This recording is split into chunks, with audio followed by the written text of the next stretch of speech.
ॐ भद्रं कर्णेभिः शृणुयाम देवाः भद्रं पश्येम अक्षभिर्यजत्राः स्थिरैरङ्गैर्तुष्टुवांसस्तनूभिः व्यशेम देवहितं यदायुः स्वस्ति नः इन्द्रो वृद्रश्रवाः स्वस्ति नः पूषा विश्ववेदाः स्वस्ति नः तार्क्ष्यो अरिष्टनेमिः स्वस्ति नो बृहस्पतिर्ददातु ॐ शान्ति शान्ति शान्तिः देवं नारायणं नत्वा सर्वदोषविवर्जितं परिपूर्णं गुरुंश्चान् गीतार्थमक्षामि लेशतः So, good morning, good afternoon, good evening for Satsangis who have joined for the Gita Chintana. We are doing part B of Gita chapter 10, Vibhuti Yoga. So, I'm going to hand over the slides to the stage to Suresh ji and Shaptarshi ji. I've also made you co-host. Suresh ji, I've also made you co-host. GVG also. DVG, I've also made you co-host. So, over to you guys. I'll just stop sharing my slides. Okay, so I will get started, and then what I want to do was let's take first share my slides. I wanted to kind of do a quick recap of the session 1 that we already did, and then what we are doing today is the session 2. So hopefully you can all see my screen. Okay, so in the session 1, I gave an introduction, and then Prakash ji talked about from the slokas 4 through 11, where Krishna starts talk about certain aspects of vibhuti, and then stops, and then Arjuna requests that this is the time to hear more, and then who else than Bhagavan himself to describe about his vibhuti.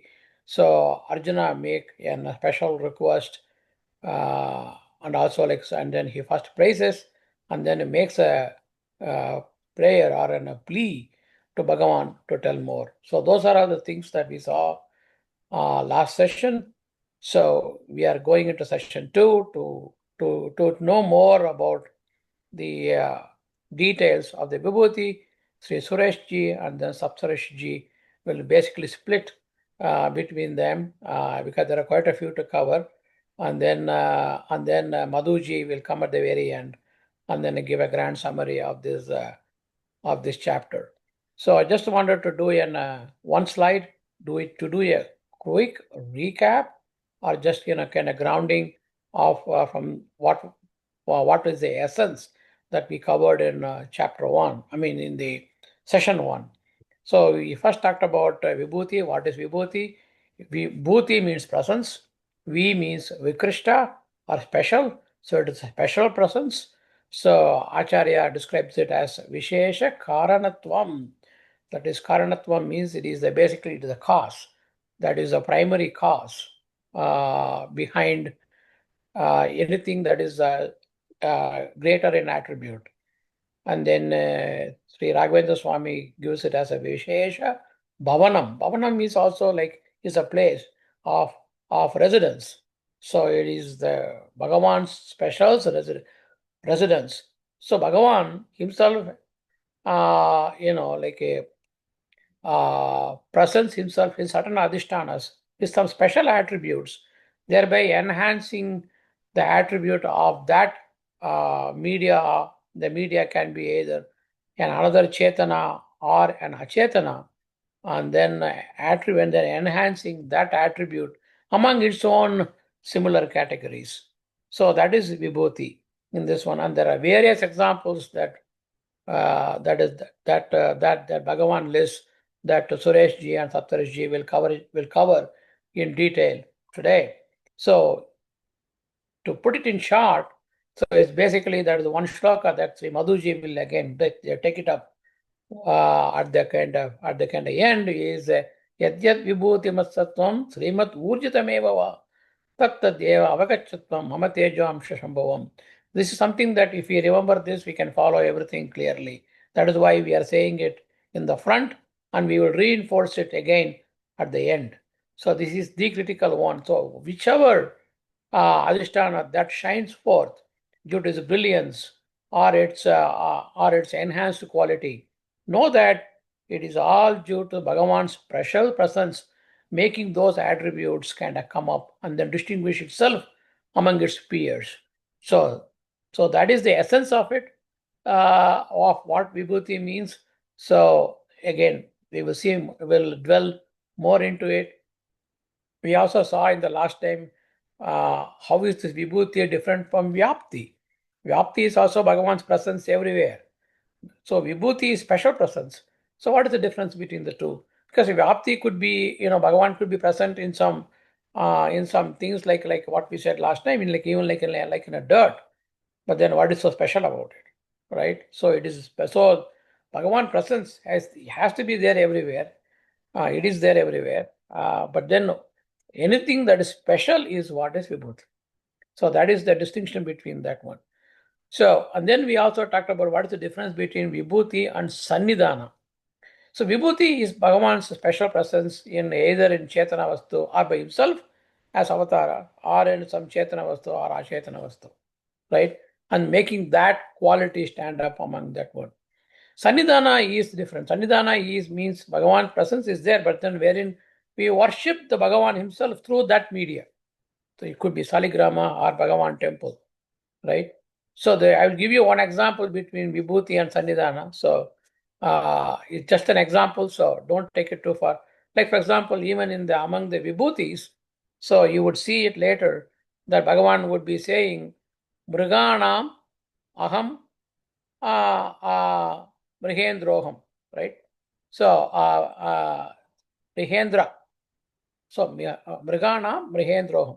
So that means he is the king of the animals. So here it is basically king of the animals is lion. Okay, so he is like a lion among the other animals. So that is what is described. So just because we say that it is like a lion and all of that, we don't immediately run to a lion and start doing puja like like Argapadya, Achamana and all of that, because then we ourselves will become Naivedya to the lion.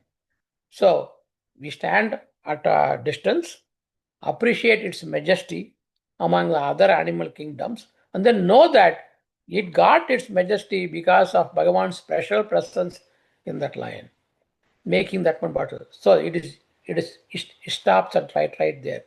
Sannidhana is where the Bhagavan's presence is so complete, and then is the Adhisthana is being so pure that it is worthy of worship of Bhagavan through that Adhisthana. So that is why the Saligrama and the temple Vigrahas and like the Archa Murtis and in the temples are in a place of worship, and then that is what they are. So that is the difference between Vibhuti and Adhisthana. And there is also we also saw what is Pratyaksha Vibhuti. It is Bhagavan himself. He is taking as avatara. That means the indweller and the media, they're all on the body, they're all one and the same. There is absolutely no difference in that one. Wherein Tirohita Vibhuti is the Bhagavan is present as an indweller, is not seen outside. So that is why it is Tirohita, it is hidden. So Bhagavan is there in the inside. We don't see the Bhagavan, but we see the Bhagavan's special presence to the enhanced attribute of that media. So that is the difference between those two. So these are the same concept. You will see it come again and again throughout in this one. So it is better to kind of have that grounding before it will help you to kind of follow it with some presence. So then after that introduction, Prakash ji talked about Bhagavan listing various gunas that he is controlling, like buddhir jnanam asomaha asammohaha, right? And then he lists so many qualities that he is controlling, meaning that if only he had control over all those things, so he can make those qualities in those adhishtanas either to the kind of rise up. So it is to say that everything is under his control basically. And then Venkatesh ji talked about the various things that were spoken by Arjuna, because right after when Bhagavan starts hinting about some emojis, he stops. He thought that people would understand, but then Arjuna thought that hey, this is the greatest opportunity. in fact, a unique opportunity where Bhagavan himself is there. And then who else to tell more about Bhagavan's quality than Bhagavan himself? Because nobody can know him completely or to the extent that Bhagavan knows about himself, right? So when he himself he started talking about this one, he thought Arjuna said, "Let's get the maximum out of him at this time." So he pleads, and in fact, he offers first a praise and then a prayer or a plea to explain more. And that is what today the Sureshji and Saptareshji will kind of cover in some details. And then see Madhuji will give a grand conclusion or a summary at the very end. So let us see how it goes. And if we always kind of pack a lot in our agenda and then very aggressively. So if we needed more time, we may probably split up and then continue that one in the next session. So we also have a guest lecture for the session 3, which is Jai Krishna Nalamangala. So he is also giving Pata and Pravachana in the Washington DC area. So he also has his own set of students. So he would be giving a guest lecture in session 3. And then we will see if there are any overflows from today's session, we will accommodate in session 3. So with that, I will stop sharing and then turn it over to Sri Sureshji. Sureshji, please. ಈ ಸುರೇಶ್ ಇದ್ದಾರಲ್ಲ, ಇವ್ರು ನಮ್ಮವರೇ ಇದ್ದಾರೆ. ಇವರು Venkatesh, you need to mute. Thanks, GVG. I hope the slides are seen.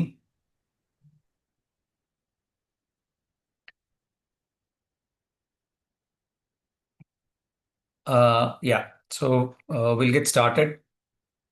मनोजवं मारुततुल्यवेगं जितेन्द्रियं बुद्धिमतां वरिष्ठं वातात्मजं वानरयूतमुख्यं श्रीरामदूतं शरणं प्रपद्ये.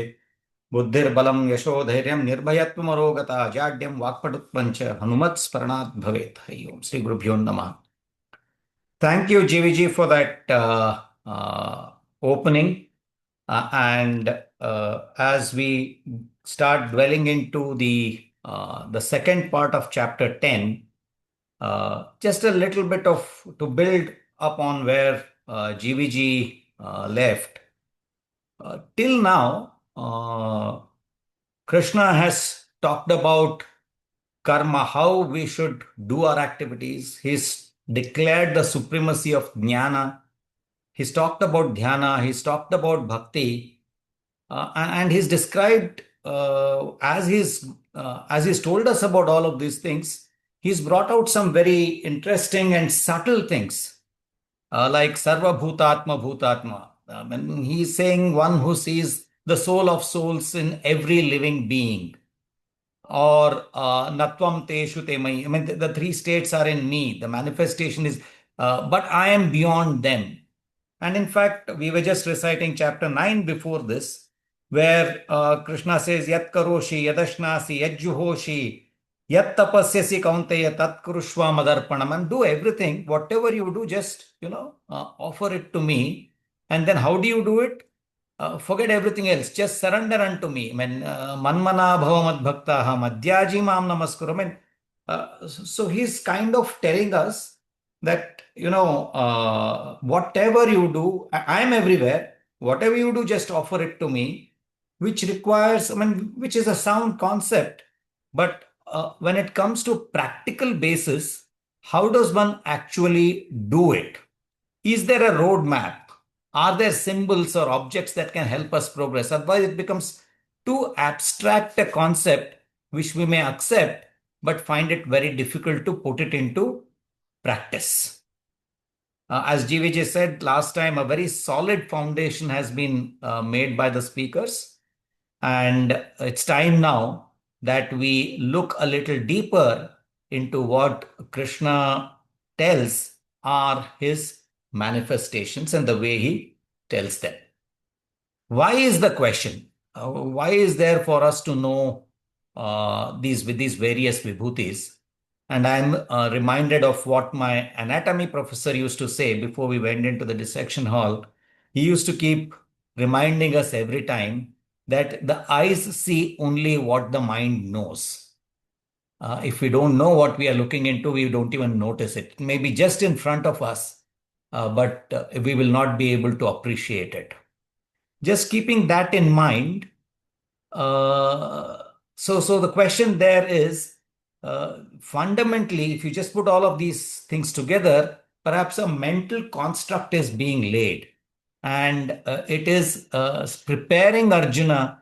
He's setting a stage wherein he's preparing Arjuna for what is to come in the next chapter. Shrotram Chakshusparshanam. I mean, that's the way we actually learn and imbibe knowledge as well, isn't it? We hear about it, then we see it, then we feel it, then we absorb the essence of it. So this entire teaching to Arjuna, Krishna is actually leading us and setting an excellent stage for us. Just to remember what Krishna is also enabling us to do by talking about his various vibhutis is, he's told us, and we've learnt about it in Madhuji's classes earlier, when he says that, you need the Upanishad, you use the Upanishads as your bow, and then you target and you shoot an arrow to that Bijakshara for you to get to know about me. I mean, and these are all just enablers, and the reason as to why Krishna is going and telling us about the details of his various vibhutis. And as GVG just mentioned, Arjuna has asked him to explain the vibhutis, Vistarinatmano Yogam. I mean, tell me in detail. I mean, Krishna, I'm so impressed. I just want to know everything. Does it mean that Arjuna doesn't know that Krishna's vibhutis are infinite? And it's impossible because whatever is infinite can not be enumerated. And it can't be complete, and there is a war to be fought. And let's remember, they're standing in the middle of the battlefield at this point of time. But I think the point here is that that's the curiosity, that's the childlike curiosity that Arjuna actually expresses. When you're impressed with something, you really want to know all of it. And that's the state of mind that Arjuna currently is in.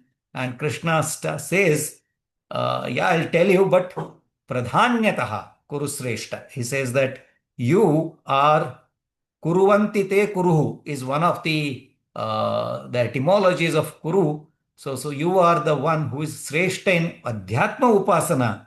And for that reason, I am going to tell you some of the most important aspects, antaha na asti, of the infinite attributes of mind for your contemplation. And obviously, Krishna is talking to all of us when he is talking to Arjuna.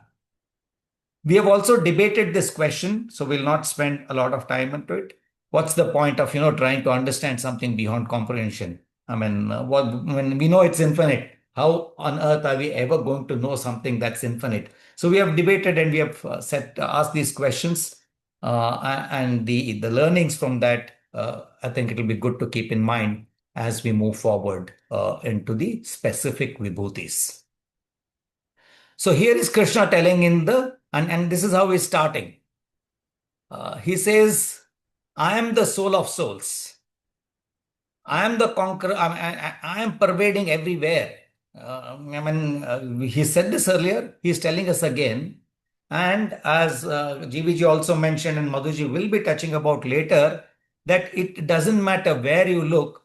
If there is anything specific, if there is anything which differentiates something from everything else, know that it is because of my specific presence in that object in bearing that characteristics. Then again, as I said, so how does one comprehend or contemplate about this? And therefore, there is a need for a structure to understand and get into the details about this vibhuti structure. And what's this structure we are talking about? It is something that in biosimilar developments in my profession, like when you want to develop something which is similar to what is already existing, first you need to understand what is existing. And the way you do it is by deconstructing it. So we take individual parts out of it, understand each one of those parts, and then try to put it together, reassemble it, reconstruct it, so that we are able to comprehend it. So each of the vibhutis that Krishna describes, we'll try and dissect them, try and understand what they individually mean, and then therefore we start with categorization and classifications. What are the different classifications of vibhutis? Then we ask the question of, is there a pattern into which Krishna is narrating these vibhutis? Or are they just, randomly whatever came to Krishna's mind is just narrated them? Or is there a pattern behind the way they have been sequenced? And is there a hierarchy associated amongst the various vibhutis that Krishna is describing? And is there a specific meaning to that particular vibhuti or form which the Lord is expressing in that specific object? And is there a specific way of contemplation? So that's the kind of structure that one perhaps will need to adopt if one wants to get into the details and understand the magnanimity of chapter 10, which is, of course, talking about the glory of the Lord himself. So with that in mind, here are some different ways in which vibhutis are classified. As pratyaksha, apratyaksha. Pratyaksha, where the Lord presents himself, Rama, Krishna, in a form that is visible to the people around. Apratyaksha or tirohita, where he is manifesting through an object, and it's not his complete manifestation. We could think of avatara vibhutis or avishta vibhutis, antaranga vibhutis or bahiranga vibhutis. So that's one way of classification. There's another way of classification of vibhutis. This, I presume, comes in Uddhav Gita, where Krishna is actually teaching Uddhava.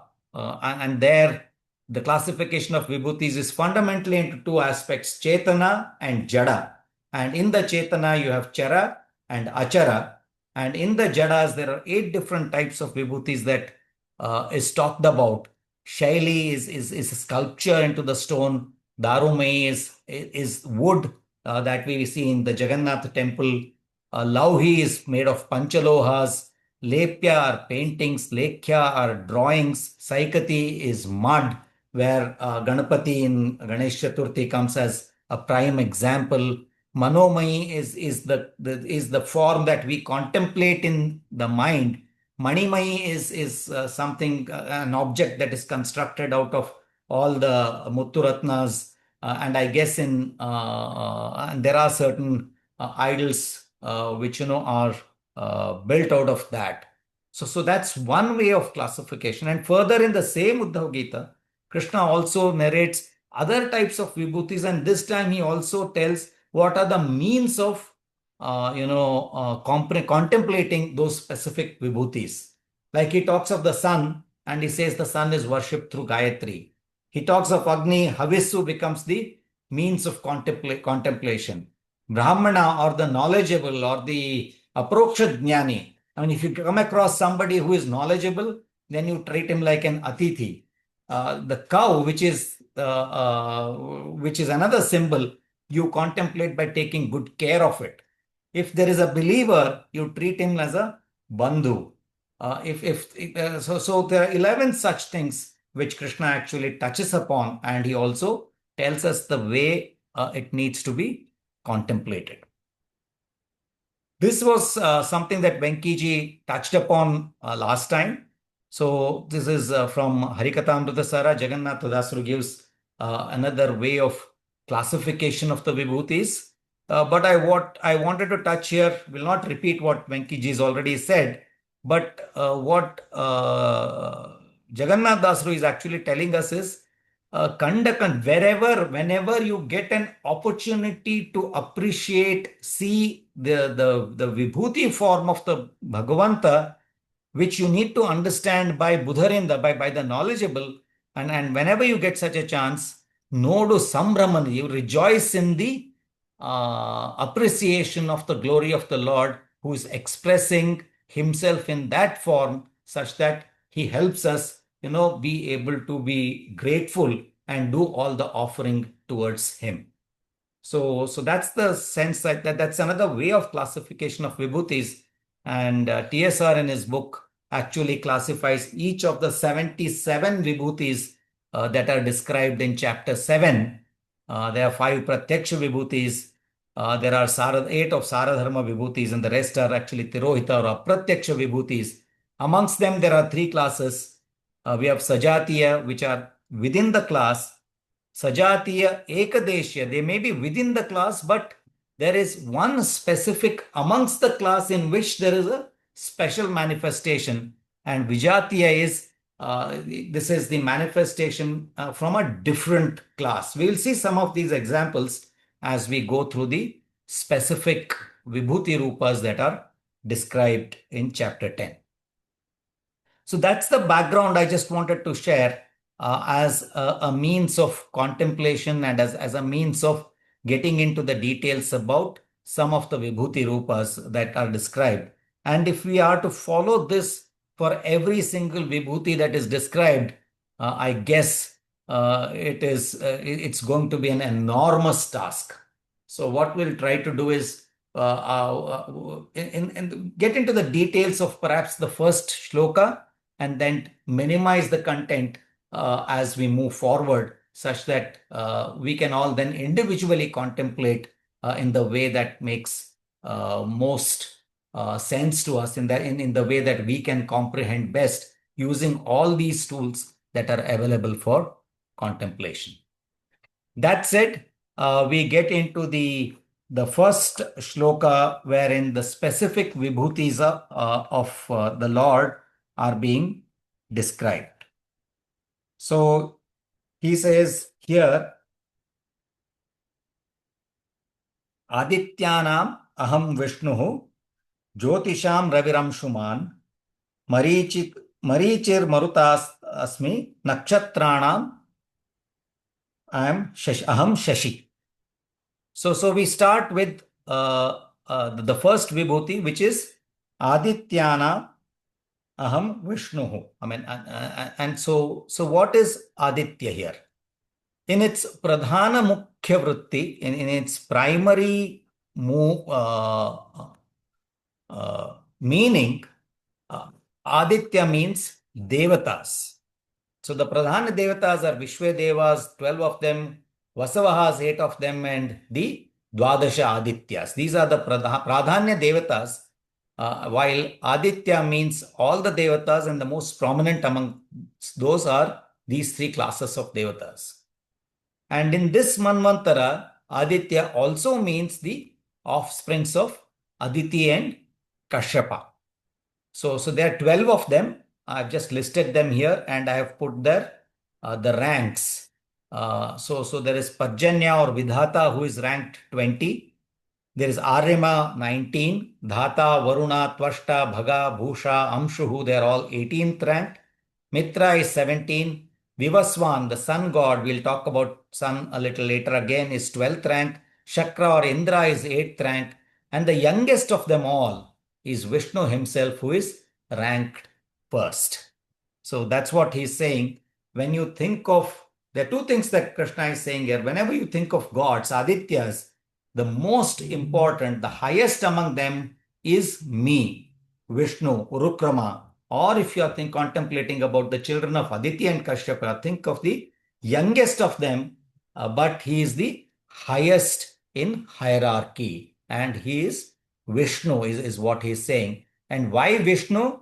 This again is something Madhuji has helped us revise innumerable number of times. Vishal Vyaptao, he is omnipresent. Vishapraveshane, he is all pervading. Gatishta Sarvam Bhutanam, he is the supreme controller of everything. He is the creator and protector of everything. And Veti Chikhadanesh, I mean, he is the one who measured his entirety of his own creation with just 3 steps, which is just the Vamana Rupa, the Vishnu's Pratyaksha Rupa, is what Krishna is telling us. So when he starts telling us about Vibhutis, the first Vibhuti that he talks about is about himself. Now, having talked about himself, the immediate next question that props up is, what are the means of worshipping him? And we think about three different forms of worshipping him, which is Agni, Vayu, and Surya in Bhu, Antariksha, and Swarga. So having talked about himself, then Krishna talks about his the ways of worshipping him. And there he is talking about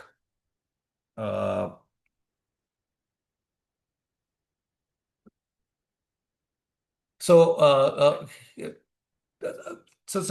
when we get into this particular shloka, just one sec, I'm having some.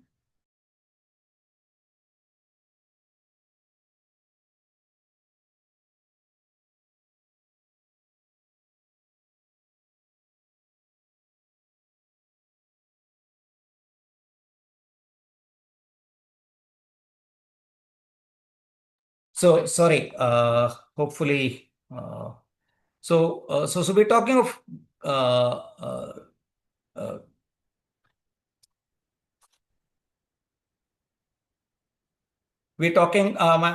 so contemplation of Gayatra is what we talked about. So Aditya is also one of the Adityas is the sun god himself, and then and of those Adityas, each one of them actually presents. I mean, the presence is in the sun god per month, and during the Pralaya Kala, it's all of the heat of all of them is what we see, is how it is described. But the word here that Krishna uses is Anshuman. There are two meanings that come out here. So Anshu is also means ray. The rays that are illuminating. So what Krishna is saying is that in each of the rays that are emanating from the sun god, I am there. And as Jivas, we are all his amshas in one way, that he's pervading in the entire Pindanda too. And there, the ability for the sun to be the most luminous body is because of my specific presence as Ravi. So now what does Ravi mean? I mean, E means inagato, to go or to know. Rava means shabda. So what shabda are we talking about? We're talking about sun god here. So it is the Gayatri. So sun is the brightest illuminator here, and he is to be worshipped in the form of Gayatri. Of course, there are other references. Yadadityagatam tejaha jagat. So I am the one who enables sun to be able to illuminate, is what Krishna says in chapter 15. Chapter 13, he says Jyotisha, and that is the most, I mean, I am beyond any tamas. So there are other references to this which also we come across in Bhagavad Gita. So this is the second vibhuti that Krishna has talked about, which is a Tirohita Sajatiya vibhuti. Moving forward, the next vibhuti, so he's talked about himself, he's talked about sun god, and the space between sun and earth is the environment. It's the avarana, which is controlled by maruts. So now the second vibhuti he's talking about is the class of gods which control the Vatavarana, which are the maruts, and there are 49 of them. 10 of them are present in the body, and the rest are all present in the Brahmanda. And of them, the controller of Bhuta Vayu, the Vayu of the Panchabhuta, is Marichi, who is the son of Mukhya Prana. And this Acharya makes it very clear and clarifies any doubts, because the names of the Adityas, the names of Rudras, the names of Maruts, I believe in different texts varies. It's not that the individuals vary, but because they perhaps have more than one names, the names vary and there could be some confusion. But in this instance, Acharya clarifies very clearly the Marichi that Krishna is talking about is none other than the son of Mukhya Prana. Now, what's so specific about this Marichi? Mari means water.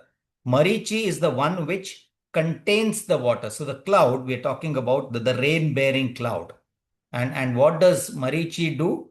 he makes sure that the clouds, the rain is seen, or the rain happens where it should.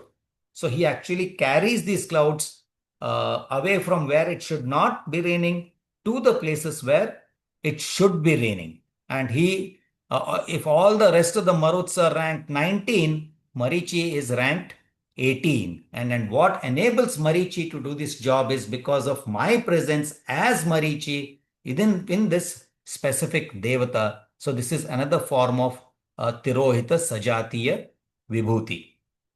Then, while he is still talking about the universe, he also touches upon the other objects that are seen, bright objects that are seen in the sky. He is talking about the moon and the stars.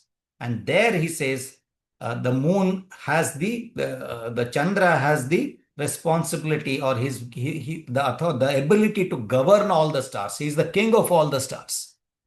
And whenever we see moonlight, there is a sense of joy. There's a sense of happiness that one experiences. So Chandra itself, by its verb meaning, means chari ahlade. Any object that gives us a happiness is Chandra. And what makes Chandra, gives the Chandra that ability to do so is because I am present in him as Shashi, which also means the happiest amongst the most happy. So this is an example of Tirohita Vijatiya Vibhuti, because moon and stars are not from the same class, yet because the moon is the governor, is the king of all the stars, he says the ability that the moon gets to govern the stars and to provide ahlada to all of us is because of my presence in Chandra as Shashi. So that is how this contemplation goes on.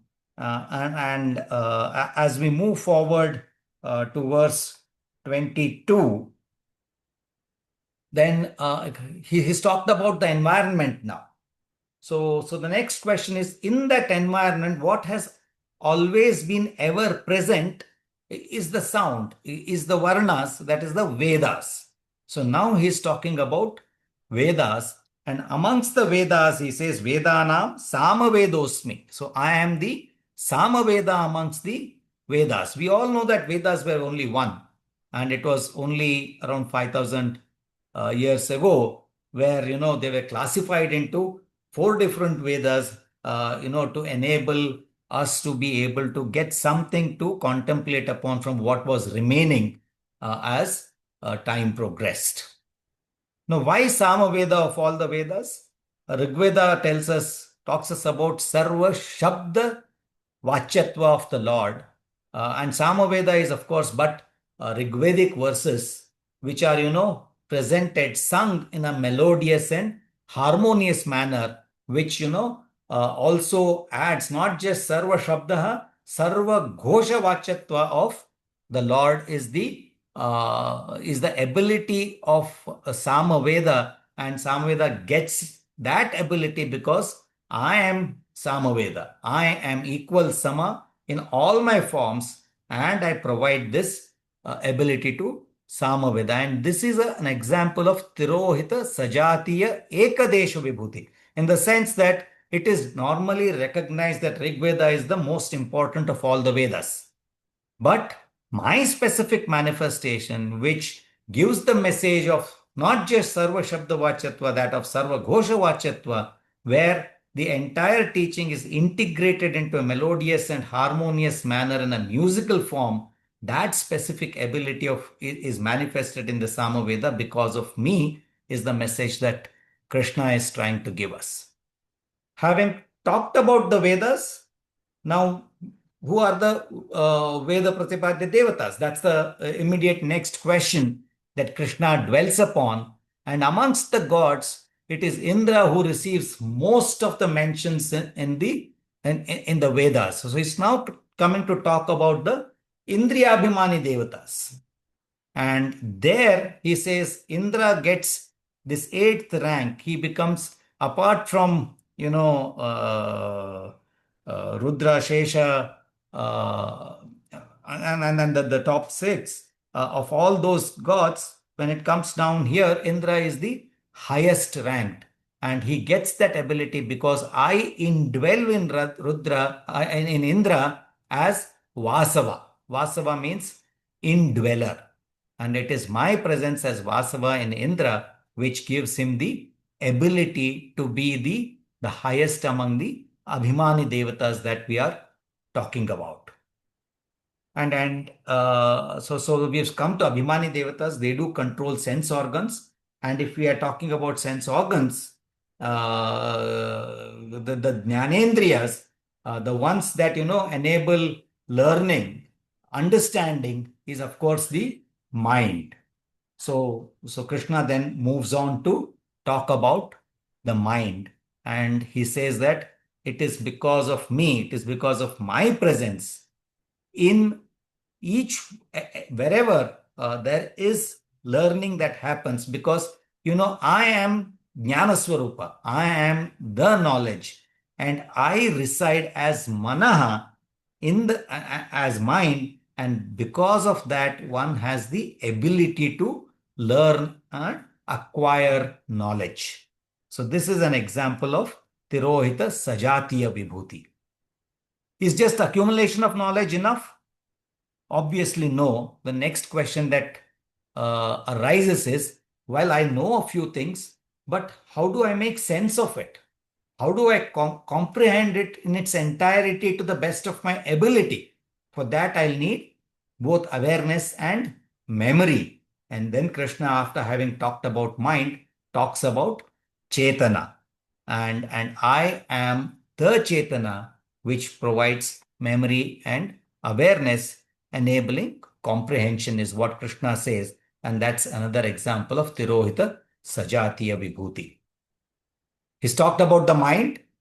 We now have to talk about the Abhimani Devata of the mind, which is none other than Rudra himself. So there are 11 Rudras. All of the 10 of them are ranked as 18th, but there is only one of them who is ranked 5. And this specific ability to that particular Rudra to be outranking all the other 10 Rudras and to be the controller of the mind is because of my presence in him as Shankara, is what Krishna is telling us. Rujum dravayati iti Rudraha. So Rudras is the one who destroys all our sufferings. So Shankara means he is the provider of jnana and ananda. So I give this ability into the Mukhya Rudra, who becomes Shankara and outranks the rest of them, is again is because of my presence in him. He's talked about Shankara now, and then he talks about a close friend of Shankara, who is Kubera. He's talked about inner wealth, knowledge, which is acquired through the mind, and now to external or material wealth. And the person who takes care of material wealth is Kubera, the provider and protector of wealth, because I indwell in Kubera as Vittesha. So that's the message that Krishna is giving us. So Kubera is the king of Yaksha Rakshasas. Yakshas are the man-eaters who eat human meat. And Rakshasas are perhaps of the same class, but slightly better in that they have maybe a percent of empathy more than what Yakshas have.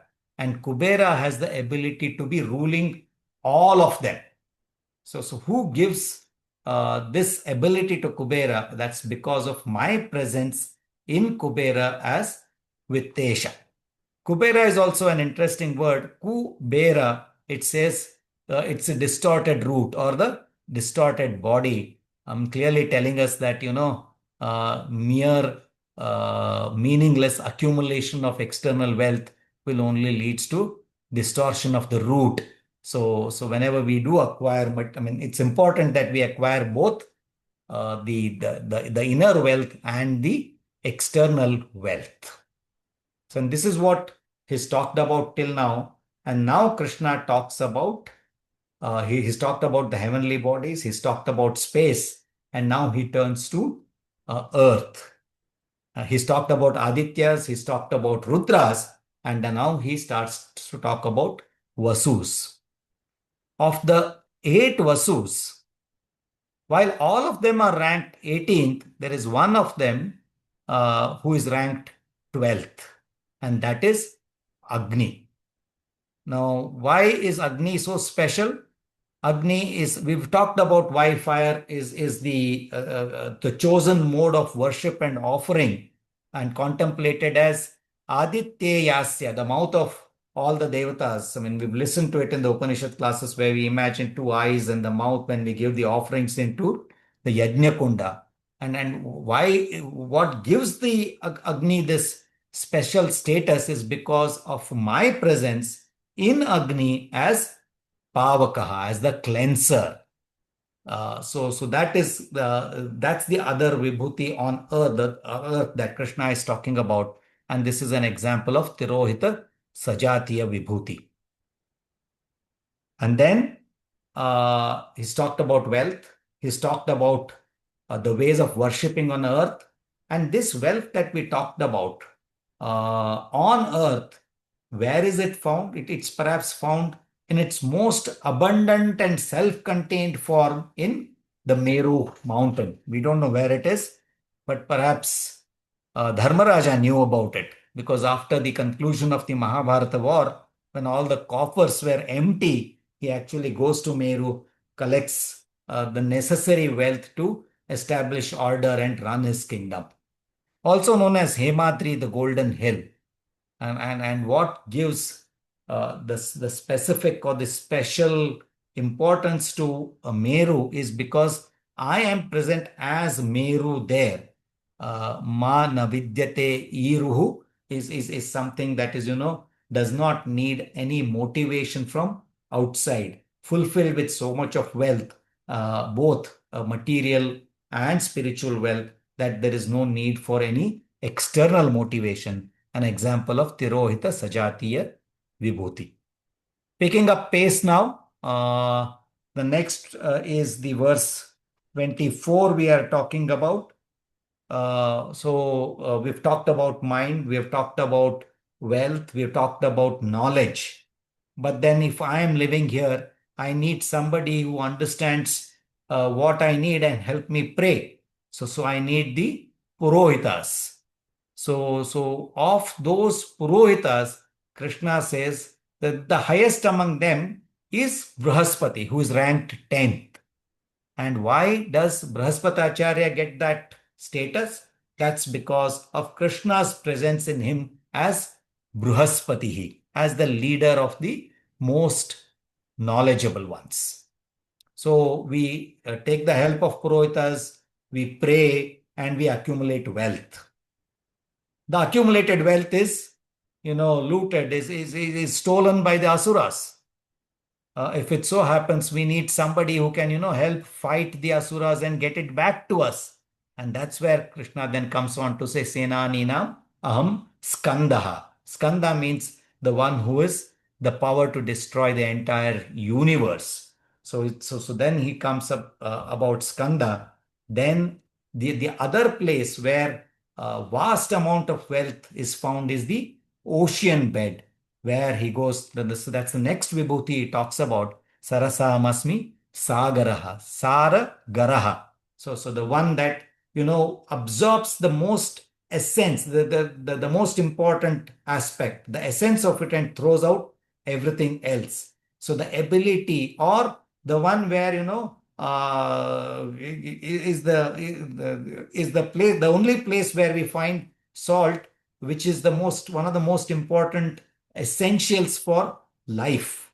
So the ability for that water body to have these qualities is because I am present in that. So all Brihaspati, Skanda, Sagara are Tirohita Sajatiya Vibhutis. So we've talked about, so the next thing is sadhana. So we have rishis, we have maharshis, and we have devarshis. And now he's talking about maharshis. Vishwamitra and Vashishta are ranked 16th, but there is Bhrigu who is ranked 15th. And Bhrigu gets that special status because of my presence in him, because I am present as Bhrigu, the destroyer of ills, in him. And how did Bhrigu get this? Because he contemplated on my exclusive name, which is Om. So he did yajna, he did the japa yajna, contemplating on Om, which enabled him to the rank of to the rank of 15th and to be a Maharshi. So amongst the yajnas, I am the japa yajna. Amongst the immovable objects, I am Himalaya. So japa yajna here is a Tirohita Sajatiya Ekadesha Vibhuti, like we had Samaveda there are different yajnas. So japa yajna finds a specific presence of or manifestation of the Lord. Then we talk about, then he gives about the various other manifestations. We'll quickly just enumerate them. Ashwatha, Narada, who are ranked 14th, Chitraratha, who is ranked 19th. These are Tirohita Sajatiya. And then he talks about, amongst the Siddhas, he's talked about Kapila. And the Kapila is an Sahaja or a Pratyaksha Vibhuti of the Lord himself. When the Ashwamedha Yajna was done, a horse emerged, Uchchaishravas. And that is because of my presence in that horse as Uchchaishravas. Airavata becomes because of my presence again. I mean, both of them are ranked 19. And I am the king among the humans. Among the weapons, he says, I am Vajrayudha, I am defectless. I am Kamadhenu amongst the cows, the fulfiller of all the wishes. Kandarpa, the enjoyer of all the sukhas in Manmata, and the bestower of happiness in Vasuki. And amongst the Nagas, I am Ananta. In the aquatics, I am Varuna. Amongst the Pitrus, I am Aryama. And in terms of ability of control, I am Yama. I mean, this is the first time a Saradharma Vibhuti comes in here, which is his presence as the ability to control in Yama. So I've tried to cover and give these examples. The list continues, and I hand over to Saptarshiji to continue with the rest of the Vibhutis in this chapter. Over to you, Saptarshiji. I'll stop sharing.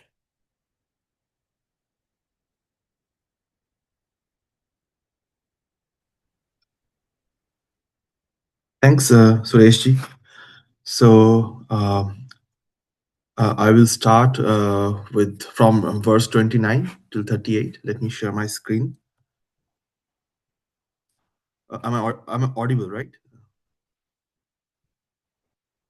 Hello. Yes, you are. You're audible, but we can't see your video though. Okay, yeah. 1 second. Just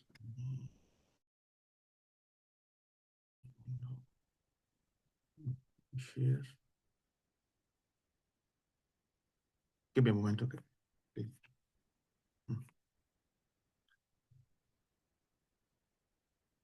Oh, no, this is not the one.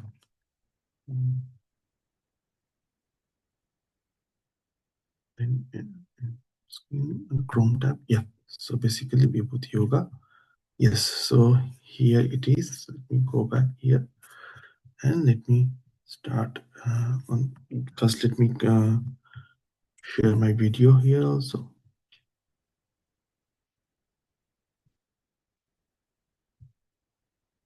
Okay. Yeah. So I'm also visible, right? Yeah. Okay. So before we start, I just want to do a Mangala Charana. Vedavyasaya Namaha. So today we will discuss verse 29 till 38 of the Vibhuti Yoga. So as we have seen, Sureshji already described different Vibhutis of Bhagwan. So before we get started, I just want to give a small background.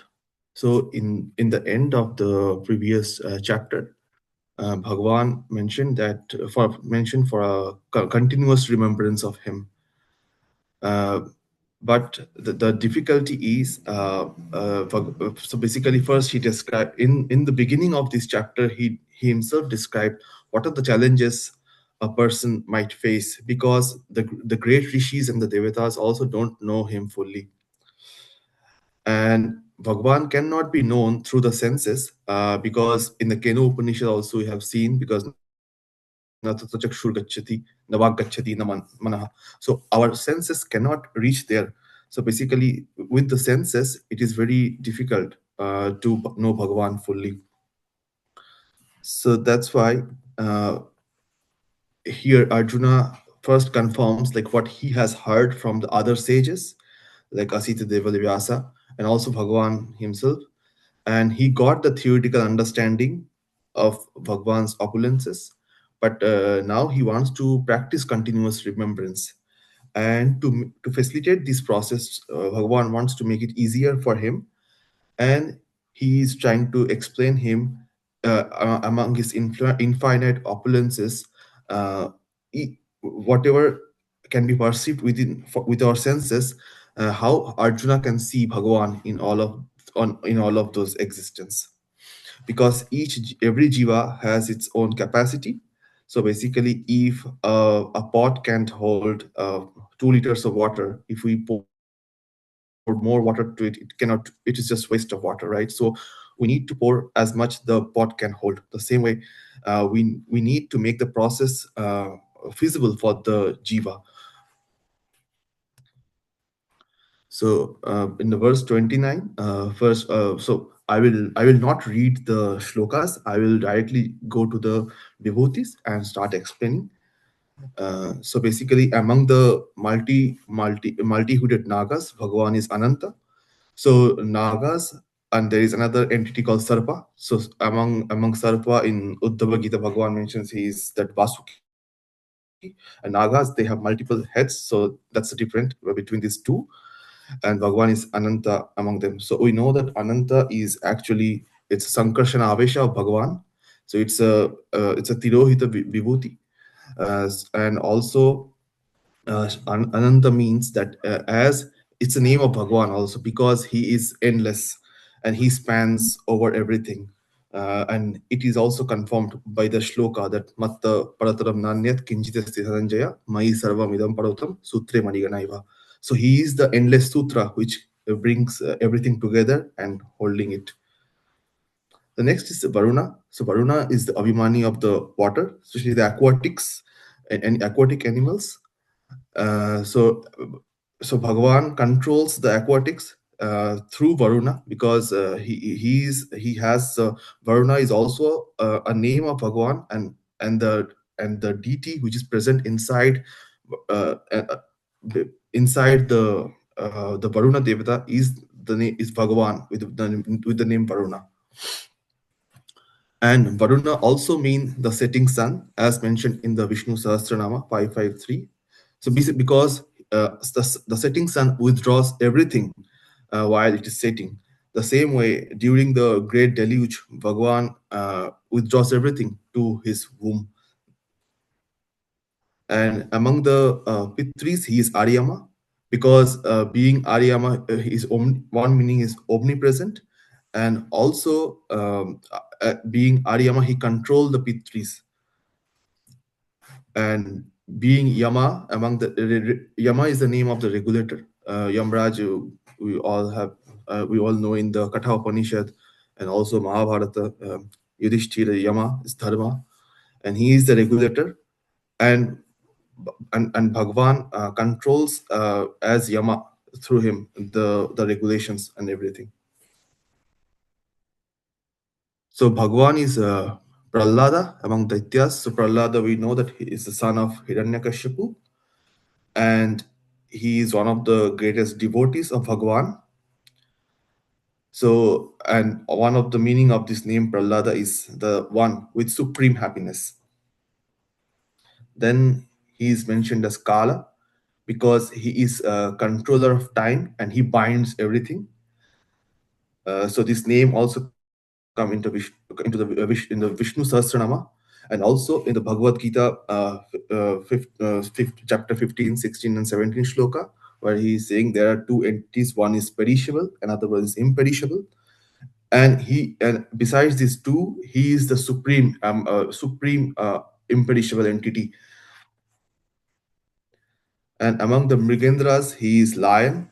And also Mrigendra Mriga means the seeker, and the lion among the seekers. That is also a meaning of Mrigendra. So among the best seeker has Bhagwan's special presence in him. And in the Vishnu Sahasranama, one of the name of Bhagwan is Simha. And we all know that in avatars also Bhagwan has Narasimha avatara. So Simha also has Bhagwan's special presence in him. That's what make him special among all the animals. And among the birds, he is Vinatya, because Garuda is the son of Kashyapa and Vinata, and he is also one of the greatest devotees of Bhagwan. One of the meaning of the name Vinatya means the one who shelters devotees, who offers special salutations to him. And among the purifiers, Bhagwan is Pavana. So Pavana is also Pranadeva, and we know he is the Jivottama. And also it is the air that fills the universe, because in the creation from Pranadeva, from Bhagwan, the Pranadeva comes, and it's also mentioned in the Nasdiya Sukta. And also another one of the meaning of Prana is the one who is worshipped by emperor. Then we have the Vibhuti, Rama. So Rama is a Sakshat Bhagwan, and also Rama means the cause of happiness. And one of the name of Bhagwan is also Atma Rama, because he is in his own happiness. He does not need someone else, something else. His happiness is independent of everything. Then among the fishes, he is Makara. So we know that Makara is the fiercest fish, a creature in the water. And he is it's fearless, and basically all the other fishes are scared of this creature. And also it means the one who reveals very little about himself. So Sri Raghavendra Swami in his Gita Vibriti mentions that the word makara means, if we break it into ma karoti, and if then it means that the one who reveals himself. But if the ma is shorter, then it means the one who does the opposite, who hardly reveals himself. So one of the name of Bhagwan is also Makara, because he hardly reveals himself, only to the greatest devotees, and like Arjuna. And Jannavi is the name of Ganga. So in the surface level, you can know that there is a big civilization in India that is totally based on Ganga. From the UP totally goes through Bihar, then Bengal. So and many of the holy places of our country are beside Ganga, like Kashi, Varanasi, and it is believed that if someone dies in those cities, they get liberation. That is the greatness of Ganga. And also after death, in our tradition, we just drown the ashes in that river. So, and also in our daily puja, we use the water of Ganga because it makes everything holy. That is what believed. So the one who and why Ganga is so special? Because she washed the feet of Bhagwan when he took the Trivikrama avatar.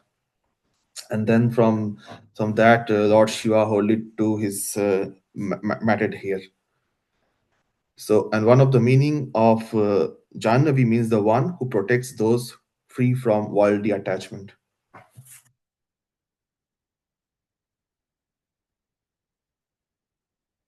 So now Bhagavan mentions himself that he is responsible for birth, life, and death of all being, and it is mentioned in Bhagavad Gita 9:18. Gatir Bharta Prabhu Sakshi Nivaso Sharadam Suhit Prabhu Pralaya Sthanam Nidhanam Bijam Abbayam. So basically, he is the reason of everyone's birth, life, and sustenance. And one of the name and among all the knowledges, Bhagavan is all the types of knowledge. Bhagavan is Adhyatma, because that gives us the spiritual knowledge. Because we know that knowledge can be of multiple types. One is, like, for example, science. We have first common sense, then we have science, we have general knowledge. So the science is the study of the material nature, what is going around us, and spirituality is the knowledge of something which goes beyond our senses. And what is the best source to learn about the spirituality? It's the Vedas, because it is for its authorlessness, and it is authorless, self-evident, and eternal.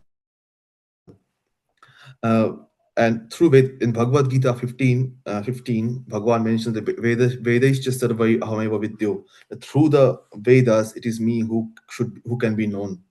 So he is the subject matter of all the Vedas, and that's why he is the highest spiritual knowledge.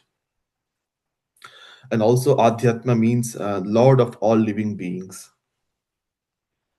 Now, among all kind of discussions, Bhagwan is Vada. So basically, there are three types of discussions. One is Vada, another is Jalpa, and is Vidanda. So Vada is basically to reach through discussion to reach a conclusion. So there is a question, and two scholars, they discuss among themselves, like what could be the answer of this possible question. So, and there is no emotional attachment here. If something is the conclusion of something, people have to accept it, no doubt about it. Jalpa is basically if someone's position is being so basically if someone's position, philosophical position, or any scientific position is being challenged, then it comes to Jalpa, because there the opponent is being trying to convert the person, if he is willing to convert uh, through the philosophical debate. So in history, in many incidents happen where, for example, between Buddhist schools and Vedantic schools, there was a debate, and if someone lost, and if they're willing to accept the one which is established, they can do that. But of course, there is no force. It is nothing forcibly they have to do it. It's up to them if they're open to do it, if they are open to accept the truth once it is established. And Vitenda basically means to defeat the opponent. So basically, if I am not agreeing with someone's position, I want to defeat the person. And sometimes it can lead to like a dry debate. So basically, it may have no basis, but it's just to defeat the opponent because of some emotional attachment or something, like I am attached to a philosophy, but just I cannot tolerate that there are some fallacies in that philosophy. I just want to defeat the opponent. That is Vitanda. So it is the most tamasika type among these three discussions. And Vada is the highest Sattvika, because there is the intention is the highest to establish the truth. And that's why Bhagwan is Vada, because he is the truth himself. And then among the letters, Bhagwan is Akara, because Katha Upanishad and Mandukya Upanishad also says that Uma of Pranava, the A stands for the Vishwa, U stands for Taijasa, and Ma stands for Prajna. So the Vishwa form connect us to the external world. So in the Brahma Sutra Bhashya of Srimad Acharya, he explains that in the beginning, when Bhagavan was willing to create, through two things came out of him. One is Om, and another one is Atato. So the word A is like the soul of all the letters. And as Bhagavan is the Antaryami of everyone, so it has the similarity with Bhagavan. That's why he is Akara among all the letters. Dwanda is actually the compounding letters. but it also means, in a deeper sense, the one who is present inside and outside at the same time. So the Narayana Sukta clearly says that Antarvaishita Sarvam Vyaptu Narayanam Sthita.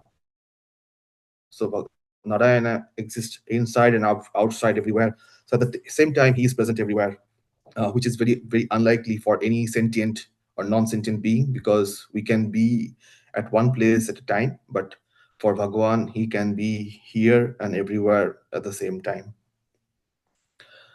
So now the name Kala comes again. It come again, but here, instead of the binding aspect of Kala, Bhagavan is telling us the imperishable aspect, and that again goes back to the shloka 15-16. So where Bhagavan is saying that he is the supreme, indestructible, supreme, imperishable entity among all other entities, both perishable and imperishable. So one of the name of Bhagavan is Dhata, because he sustains and supports everything.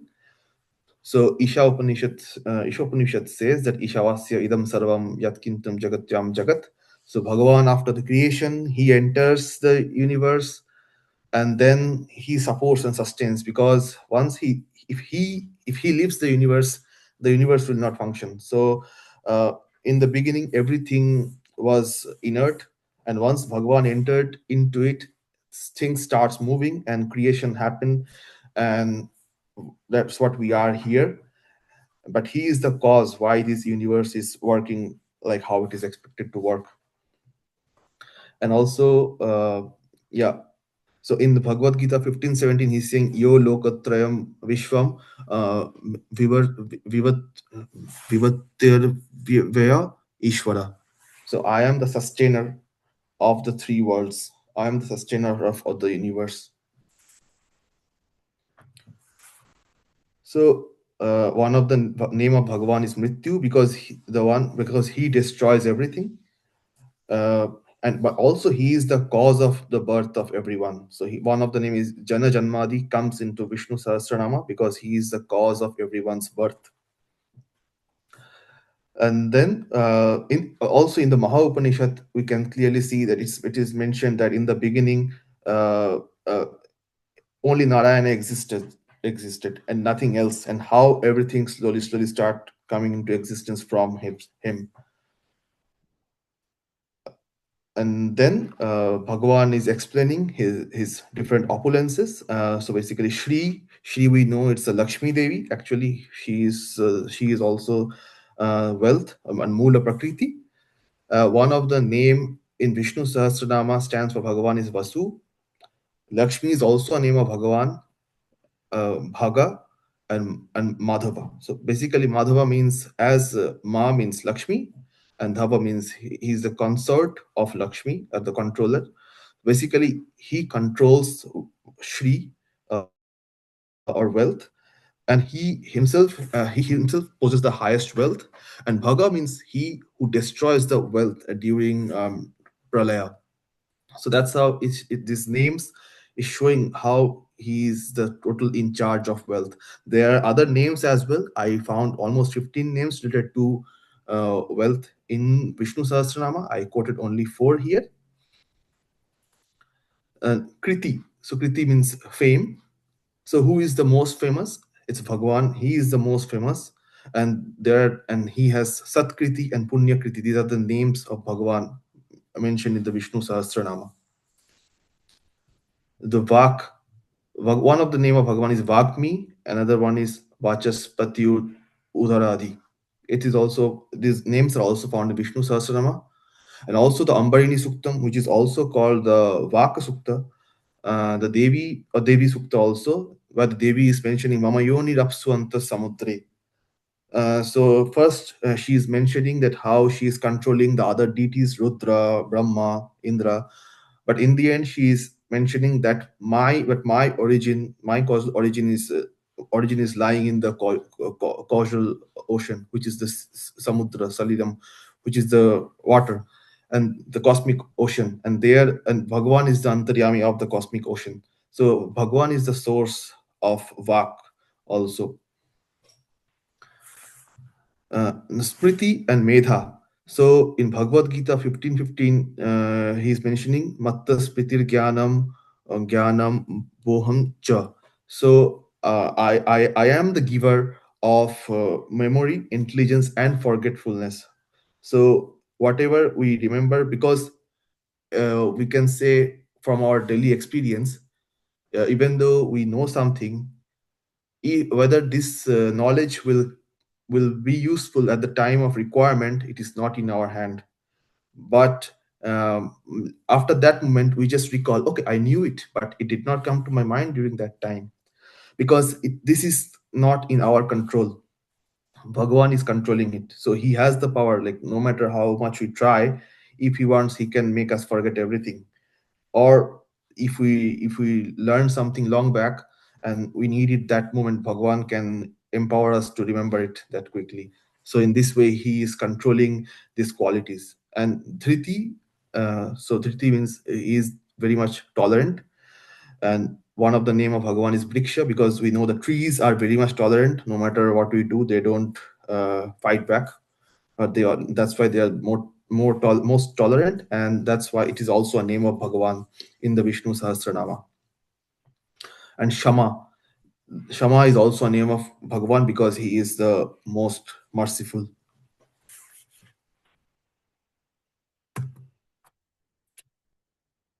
So now, okay, among the hymns of Samaveda, Bhagavan is the Brihad Sama. So first he mentioned that he is the Samaveda among all the Vedas because of his musical, poetic nature. And also Brihat, one of the meaning of this Brihat Sama means Brihat Ama. So Brihat, so which means the one who is Lord of Brahma and who is not fully known. There are other parts of Samaveda.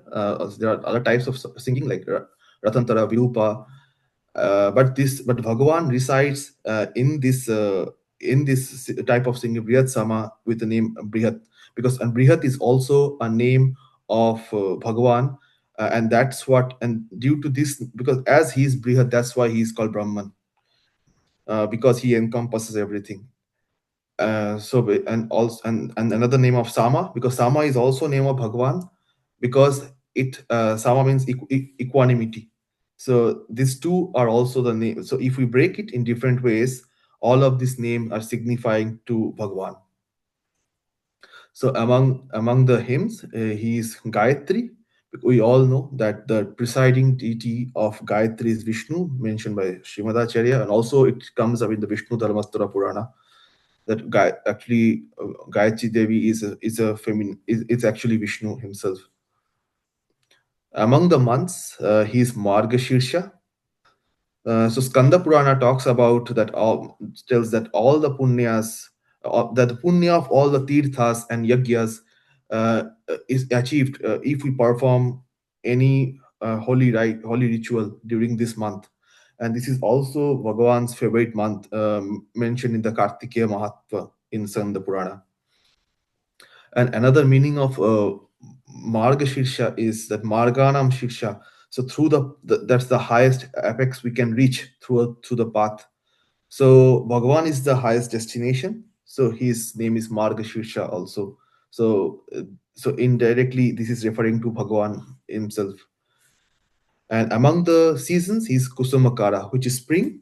So in the Srimad Bhagavatam 2:6-24, it is mentioned that for yajna we need good flowers, leaves. And when can we get this fresh and new flowers and leaves? It's the month of spring. So spring is the best month to perform yajna. So that is a reason why he is spring among all the seasons. Also, another aspect is in the winter, everything, all the leaves fell down, right? And in the spring, we have the new leaves in the tree, and it resembles the process of the after the pralaya, how creation starts again. This is also another way to look into why spring month is spring season is very special. And if we break this word kusumkara etymologically, it's kumam plus Sumam. So Kumam and Sumam means who gives evil thoughts to the sinners, and Sumam means Bhagavan also gives good thoughts to the one who are pure entities, sattvika entities. So, in the next verse, Bhagavan mentions himself as he is the gambling among all deceitful vices. He's because one of his name is Gita. He also indulges him who the one in the who can indulge himself into this deceitful game. But it does not mean that Bhagavan himself is playing the game. He is not responsible for the sin, but he empowers everyone to perform their intrinsic nature. So if someone is a sinner or he is a tamasika jiva, Bhagavan is just empowering him to do based on his nature, because he wants to give the phala to to that entity, and that entity wants to reach its destination, which is Andan Tamas. Then Bhagavan is the resplendence. So Teja, his name is Teja, and also Mahateja. He is the victory of victorious, because his name is Jaya, Vijaya, Durjaya, Jayanta. These all names are are attributed to Bhagavan in the Vishnu Sahasranama. He is Vyavasaya because he is Lord who is resolute, steadfast, and he is the most purest. That's why his name is Pavitram and Sattvam. So among the descendants of Vrishni, he is Vasudeva. So Vasudeva also means the one who resides in everything. And we all know that the Vasudeva form of Bhagavan is the source of the three other viewers, Samkarshana, Pradyumna, Niruddha. And it is the form that takes us to liberation, the moksha. That this form grants us the moksha. That's why he is the Vasudeva. He is Vasudeva form. Also, uh, now there can be a question that, okay, is it that as Bhagavan he resides in everything, is due to that reason he is called Vasudeva, or he is Vasudeva? So he is Vasudeva. Both are correct, but uh, we have also seen in previous classes that the Vasudevam Sarvam, that shloka comes up, where Vasudevam Sarvam also means Vasudeva is everything. And also, so basically, Vasudeva is the primary entity here who resides in everything. And it is not that only he is born to the Vasudeva, he is called Vasudeva. Now, of course, among the Vrishnis, which is a clan, he is the most prominent one. That is a very surface level understanding of it.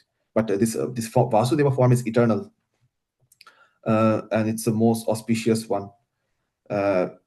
Yeah, and that's why Bhagavatam also says that we have a shloka called Ete Chamsa Kalapamsa Krishnastu Bhagavan Sayam. And in support of this statement, Acharya quotes Brahma Vaivarta Purana, where he says that the Krishna is the Moolrupi Bhagavan. So that form of Vasudeva is the eternal form, and that's why it is special there. Dhananjaya. So one of the meaning of Dhananjaya is the one who has won the treasure. That is the etymological meaning. So this name is also referring to Bhagavan. But in this context, as among the Pandavas, Dhananjaya means he is Arjuna. So now the question may arise that Bhima is ranked highest among all the Pandavas. Then why Bhagavan is talking about Arjuna? So here the main aspect is like who is the main protagonist in Mahabharata. So even though Bhima is highest in ranking among all of the jivas, still in this context, Arjuna is the main protagonist because he is facing the most of the difficulties. He is being challenged all the time, and in the end, we can see that it is his lineage which ruled later because of Parikshit, Janmejaya. So that's why, as he is the main protagonist, that's why Bhagavan mentioned him as an example. And this is also confirmed in the Uddhava Gita, where Bhagavan says that among the heroes, I am Arjuna. So yeah, that is the main context to mention Arjuna instead of Bhima in this verse. So he is Vyasa. So one of the meaning of Vyasa is the one who has special existence. But we know that Vyasa is actually the one who divide the Vedas, because after the end of Dwapara Yoga, we Hindus, we started forgetting the Vedas, and Bhagwan came as Veda Vyasa to protect the Vedas and divide it, and also wrote 18 Puranas. And then among the Kavis, the seers, he is the Ushna Kavi. So Ushana Kavi, so basically which refers to Shukracharya. And we know that Shukracharya is the node of Sanjeevani mantra, and he could give back life to the asuras using this mantra. So other sages, they don't have this power, and that's what makes him special. And also Kavi, Bhagavan resides in Shukracharya as Kavi, because Kavi is also the name of Bhagavan we can find in Vishnu Sahasranama. And now among the dandas, he is the punishment. Basically, whatever wrong, if we do something wrong, we know we have to get the result, and through Yama, Bhagavan gives us punishes us when it is the right time to get the punishment. It gets stored in our prarabdha, or in a sanchita karma, and then we get the result either in this birth or in next birth that we don't know. And he is the strategy, and so basically he's niti. One of the Bhagavans is niti because he's moral, discipline, and dharma. And he is mona because he's silence, and also he is worshipped by manus. So these all categories. So we might have a doubt that regarding the gambling part, that okay, but through these names, Bhagwan clarifies that it is not that he is directly involved into it, but because he himself is against of such kind of deceitful acts. That's why he is danda himself. That's why he punishes. And in the end, we have jnana. We have names of Vidyatma and Pratyaya in Vishnu Sahasranama in support of this name. So we started with Ananta, and we ended with Jnana, because in one of the verses in Bhagavad Gita, Bhagavan says that there are 4 kinds of seekers, and among them, Jnanis are the topmost. But finding such Jnani is also very rare. So that's why he ended this part with the Jnana. And now I have just categorized different vibhutis into some categories. Like first is the Sakshat Avatara, which is Sakshat Vibhuti. So basically Krishna, Rama, Dvaipayana. So the Akara, Gayatri I have not included, but Gayatri, those are all Sakshat Bhagavan himself. And devotees, so Prahlada, Garuda, and Ananta. So because Bhagavan says that Samoham Sarva Bhuteshu Namede Shvistuna Priyaha Ye Bhajante Tu Mam Bhaktya Maite Teshu Chapyaham. So which means I am not neither I am against or neither I am in favor of anyone, but people who worships me, loves me, I am within them. So the devotees of Bhagwan has his special presence, and that's why through these examples, Bhagwan is actually glorifying his devotees. Now he is the ruler in the domain for Lion, Makara, Shukracharya, Yama, Kala, Dharma, Varuna, Pavana, Chaturmukha. They all the controllers. So Lion is the king of the forest. Makar is the most fiercest one in the water. Shukracharya controls asuras. The Bhagavan controls asuras through Shukracharya. And Yama Yama controls, he's the regulator. And Kala also, Bhagavan is Antaryami of Kala, and time binds everything and controls everything. So on.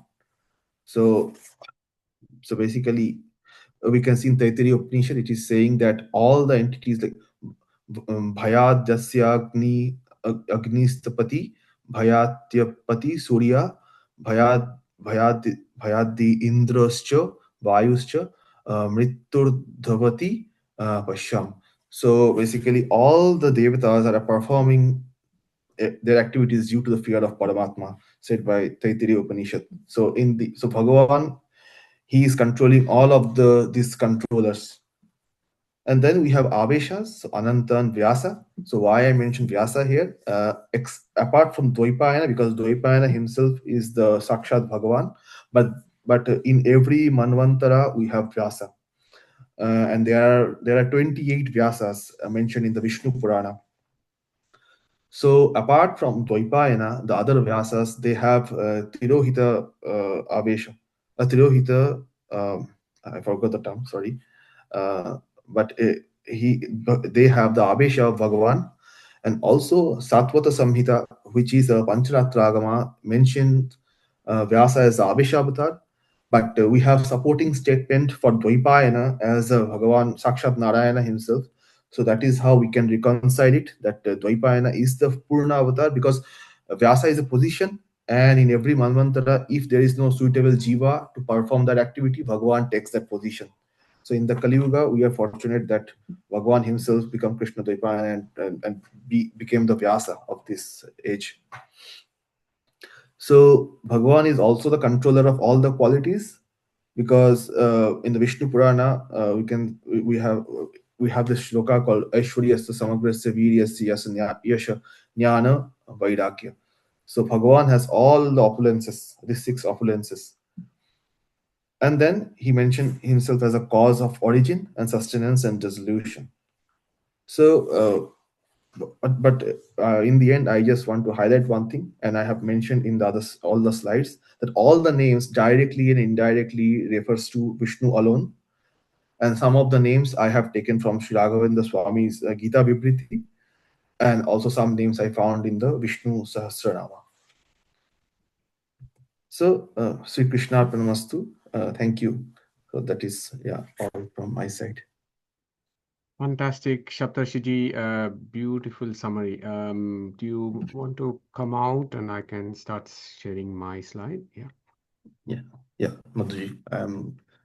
I have stopped sharing. So yeah. Excellent. Can you see my slides? Yeah. Can you Not see my yet. slide? Yeah. Has it come Not yet. through? Yeah. Yes. Yes, now it has come. Okay, thank you very much. Right. Okay.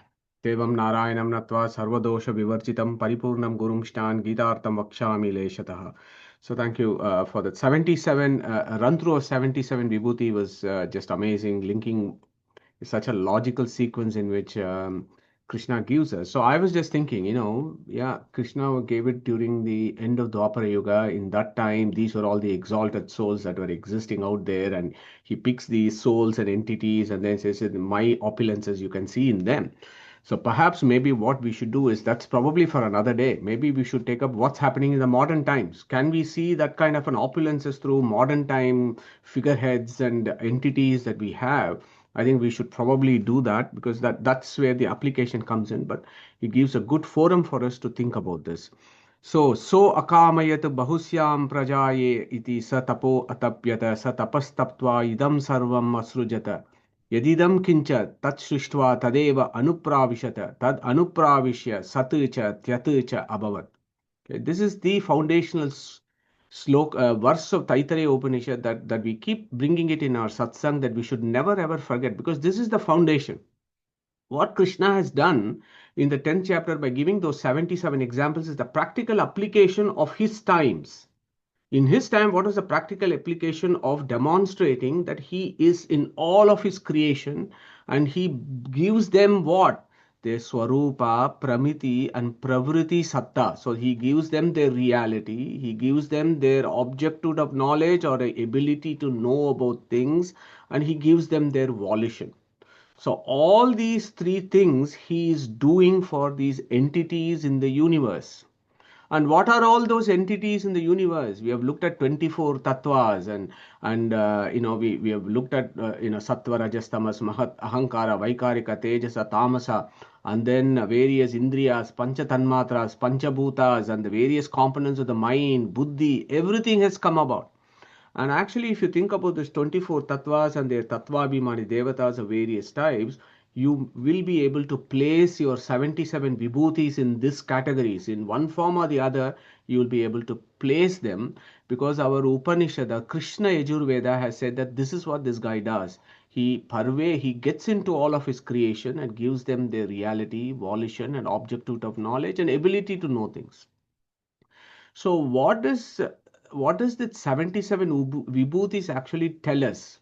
Okay, few important things that I thought we should summarize here is there are infinite objects in this real universe. Okay, forget about those who think that this world is an illusion. If the world is an illusion, I can't imagine how they can even begin to talk about vibhuti. Vibhuti in chapter 10. How can our monistic thinkers even talk about vibhutis if they assume that the world is an illusion? Okay. There itself in the 10th chapter, Krishna has actually illustrated the philosophy of his creation, that there are infinite objects in my real universe. And then he is saying every object in this universe has an exclusive quality. We may not know the exclusive quality of a substance because we are yet to find about it. For example, that's what science is all about, is to go and find out the exclusive qualities of substances. But the fundamental fact remains is Krishna says, I have created the universe and there are infinite objects in this universe, and every object in this universe has an exclusive quality. Every object in the universe has a purpose. They are not there at random. There is a purpose for an object. There is a purpose. There is an exclusive quality of that object. Okay. So if we think about the Taittiriya Upanishad, what Paramatma does, three things, and then think about the objects, their purpose and their qualities. How is it possible? That is the question next. To answer how is it possible, you can look at that Swarupa Pramiti Pravriti Satta he does by Tadeva Anupravishat. This is possible because of God's exclusive presence in that object. Okay. So this is what Vibhuti is, isn't it? The GVG and Sureshji and Saptarshiji have so beautifully illustrated that this is what Vibhuti Yoga is, the special presence of Paramatma in everything in this universe. That could be Charachara, Jada and Chetana. In everything there is this, because all things have a purpose. They are not illusions, they have a purpose. So in the verse 29, he's without going into the verse 39, it is a very, very beautiful verse. He reminds us, look guys, I've given you the 77 vibhutis where you can think about my opulences, my special presence for your contemplation. He's not doing that just to show himself off and see how big a guy he is. That is not the purpose of vibhuti, because Arjuna has asked, how do I worship you? Okay, so then he's saying look at these examples and you can use that as a pratika for contemplation, as how GVG and Sureshji were illustrating this, and how Venkiji was talking about this in the previous class. So Arjuna, sarvabhutanam yat bijam tatapi aham maya vina yat characharam bhutam syat tat na asti. So if you split Gita's verse, then you put it together, rearrange the words, do the abhyava, and then see what it says. Arjuna, O pure being, the person who does pure karma, sarva bhutanam, for all sentient and insentient objects, yat bijam, the cause or the reason, our popular figure here, yat bijam, tat api, that also aham, myself only. I am the reason for all these things. I get into them and I give them their purpose and their exclusive qualities also I bring out. Maya vina Without me, yet characharam, that is chara and achara, sentient and insentient objects, syat tat nasti, it is not there. There is nothing called an entity that exists without my pervasion. Okay, all beings exist because of me. Without me, there is no existence for them. Yeah, again, this concept of Swarupa, Pramiti, Pravritti comes here. But a key philosophy that Krishna is saying in the 39th verse is, I am the independent being. Okay, the second line is very clear. Maya vina yat characharam bhutam syat tat nasti. Without me, nothing can exist. I am the independent being that controls everything. As Srimad Acharya has told us so many times in his Tattva Sankhya. Swatantram aswatantram cha dvividam tattvam Swatantro Bhagavan Vishnuhu. I am the independent being. Krishna says here in this line very clearly, controlling everything. So, what is that independence actually means? As we said, Swarupa Pramiti Pravriti Lakshana Satta Traividye Para Anapeksham Swatantram Tad Apeksham Aswatantram. Jayatirtha gives a classification. So, for something's existence, for its volition, for ability to know things, that entity that does not depend on anybody else for this is called independent. Whereas all of us are dependent on Paramatma for these abilities of us, our reality, our ability to do something, and our, being either to know something or to be an object of knowledge, we are dependent on Paramatma. So that is a beautiful definition given in Nyaya Sudha by Jayatirtha, which again we should never forget, giving the classic definition of what does that independence of Vishnu actually means. So we know from Shvetashvatara Upanishad there are only three entities: Brahman, Jivas, and Chetanas. Okay? Brahman is independent. Chetanas, that is Jivas like you and me and all other insentient matter, they are dependent on Paramatma. So that is the key philosophy of 1039, that it is categorically, after listing all the vibhutis, after talking about the creatorship of Paramatma, it is saying, I am the independent, you guys are dependent. Okay, that is a clear philosophy that comes out from 1039. Okay, this has got nothing to do with reality and unreality or reality or mithya. No, Krishna is talking about independent and dependent relationship in all his creations. And when we see the vibhutis in things, we also grasp that philosophy. So we have, Suresh ji and Saptarshi ji have given a very extensive discussion and illustration of this vibhuti, right? Wherever and whenever we find an object which is excellent and extraordinary in a group, clan, or a category by wealth, potency, growth, or whatever else, then that particular entity in that group has the special presence of the Lord. Think about it like that and contemplate. Then you will be able to understand my Sarva Guna Purnatva. That is the whole purpose of Vibhuti Yoga, is to for us to contemplate the Sarva Guna Purnatva, Sarva Shabda Vachyatva, and so on. So we have looked at all these 77 vibhutis and categorized by both Shaptarshiji and Sureshji very beautifully. Why 77? I'm yet to find an answer for why Krishna chose to do 77 vibhutis. He could have done 75 or he could have done 78. Why has he chosen 77? I'm yet to find an answer, but I'm kind of guessing it is something to do with the number 7. And in our Vedic philosophy, number 7 is very, very important. As you know, Saptasyasan Paridayaha, as our Purusha Shukta says, and Saptaha as described in Keno Upanishad and Mundaka Upanishad and so on. So 7 is a very, very important number in philosophy, in Vedic philosophy. So I'm just thinking whether is that the reason why Veda Vyasa is alluding us to that number. I don't know, but if any of us in the satsang have an answer as to why Krishna chose 77, I'll be greatly indebted to you guys. But there it is, 77. It is not exhaustive. It is not an exhaustive vibhuti that is being discussed, as some schools think that way. That 77 are the vibhutis of Paramatma. It is a monistic view of looking at it, which is Paramatma has got infinite vibhutis. Yeah, it is not 77. Yeah, there is that school that thinks 77 is the total number of vibhuti of the Saguna Brahman. Okay, again, their problem. But for a Tattvavadin or of schools of realistic schools of philosophy, we are very, very clear. 77 is not exhaustive. It is only illustrative. What are the various reasons for that? I'm indebted to TSR for actually guiding us to understand this. So if you look at Bhagavad Gita, 10th chapter, you have vibhutis. There are 77 vibhutis.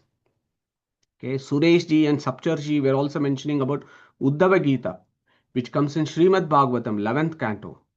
There, Krishna teaches Uddhava 120 vibhutis.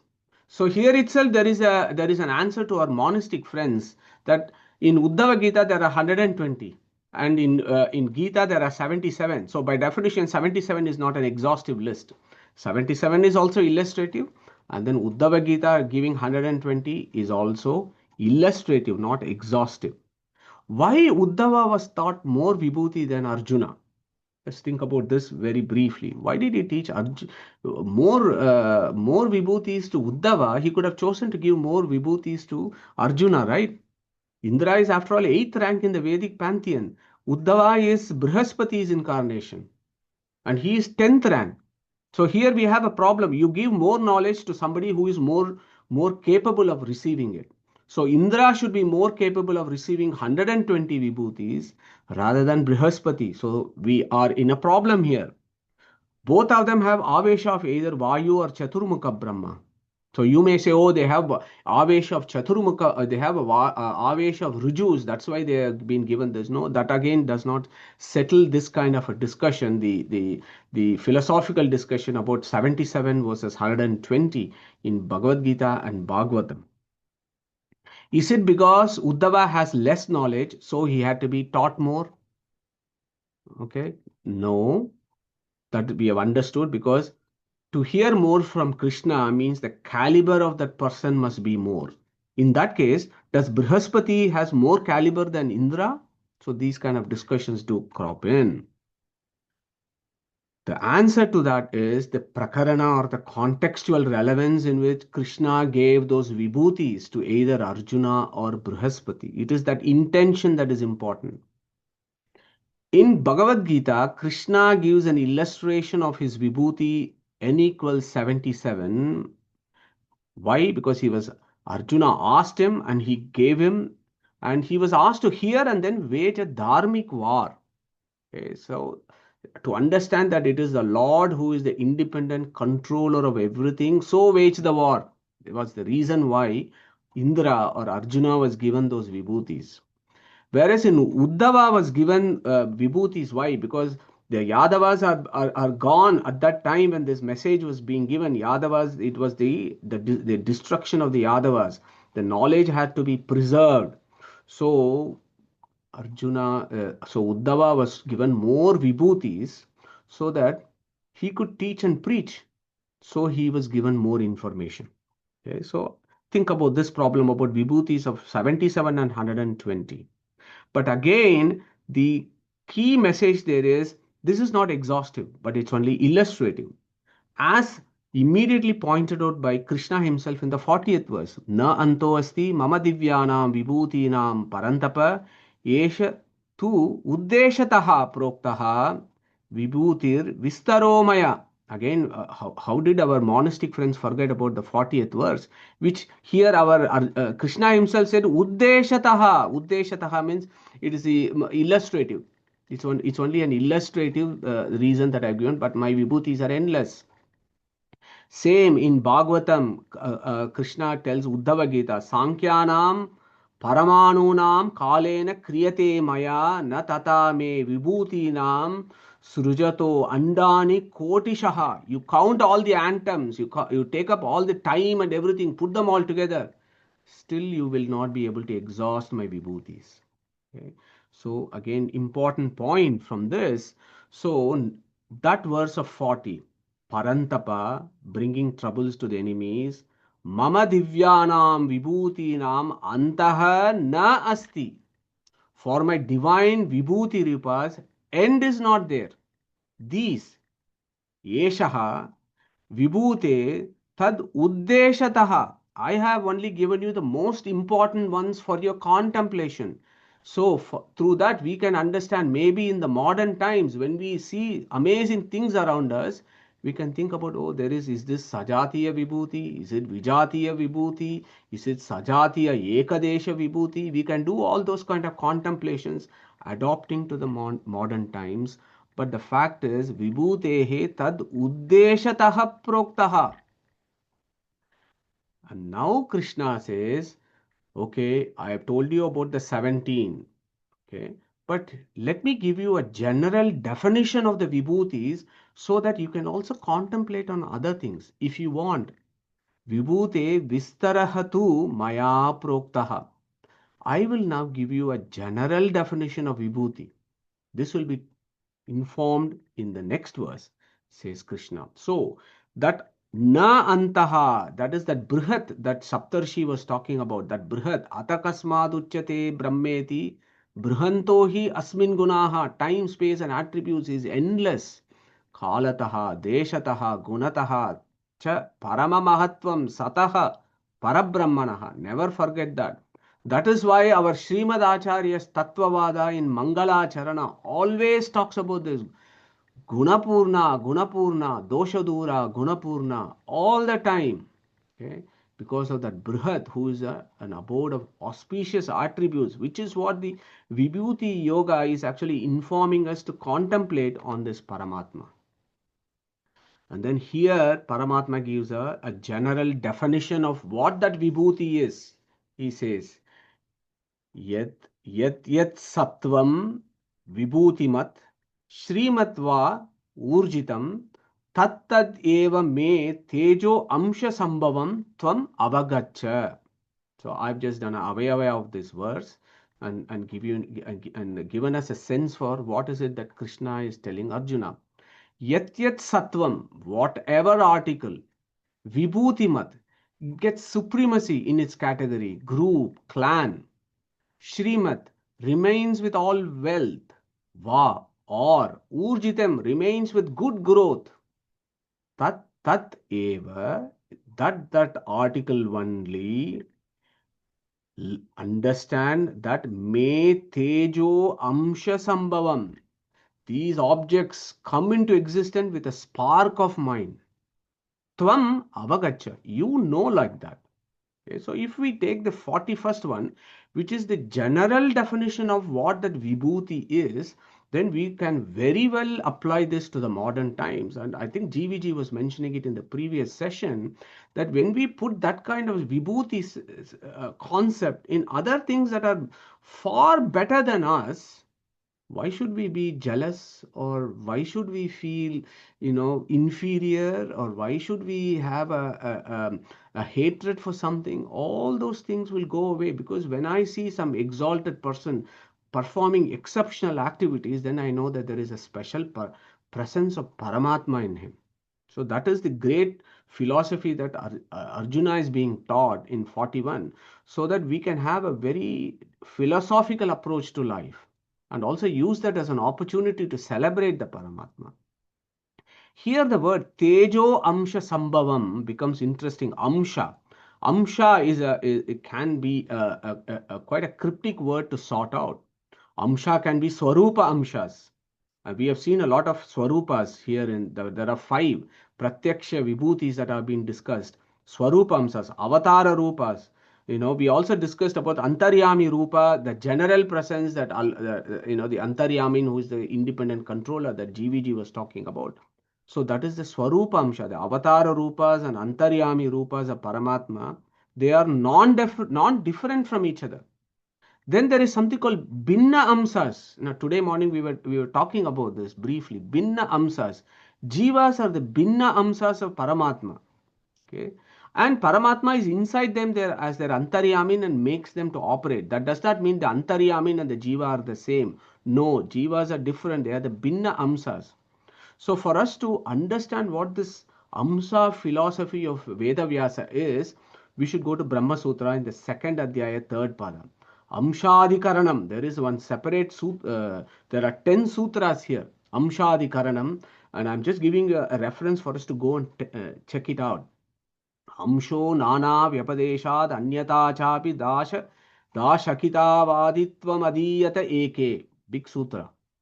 Mamaivamsho jivaloke jivabhuta sanatanaha. 15:7. Okay. And for this, Srimad Acharya gives a conclusive description of what that Binna Amsha actually means. What is the definition of Binna Amsas? Tad adinatve sati tat sadrishyatvam. Okay. That Amsha there means dependence. Adhinatva, you're dependent on Paramatma. You may have some similarity of, being a sentient being and so on. That is why Jivas are called Binna Amshas, whereas Paramatma is Swarupa Amsha. So here, Tejo Amshaha actually means the presence of Amsha in that article. That is all it is. That is what it means. Yeah, that there is that Amsha, the presence of that Amsha, that Paramatma in that article that makes it to function that way.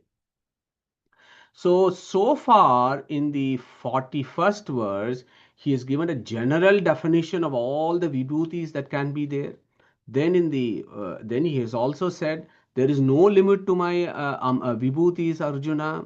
And then he said that I am the cause of everything and I am staying inside them and even making their exclusive purpose and their exclusive activities come about because my exclusive presence is in them.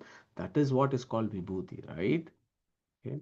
Now in 42, beautiful verse in 42, he sets the scene. He now, you could take it in a very, this is not a sarcastic statement. You could even take it as a jovial statement. But actually here what Arjuna is saying, what is the purpose? My 77 vibhutis I'm telling you, but there are bigger things, Arjuna, that you are capable of knowing. Arjuna, doing pure karmas atava otherwise etena bahuna nyatena tavakim aham idam kritsnam jagatak eka amshena vishtabhyastitaha. Here Krishna is giving him a hint of what is his greatness, not just his 77. My greatness is even beyond all this. Otherwise, what was narrated in the verse 21 and 38? The Bahuna, many vibhutis of about 77. Nyatena tavakyam. By knowing this, what is the use for you, Arjuna? Does not mean the 70 to 77 vibhutis are completely useless and should not be known.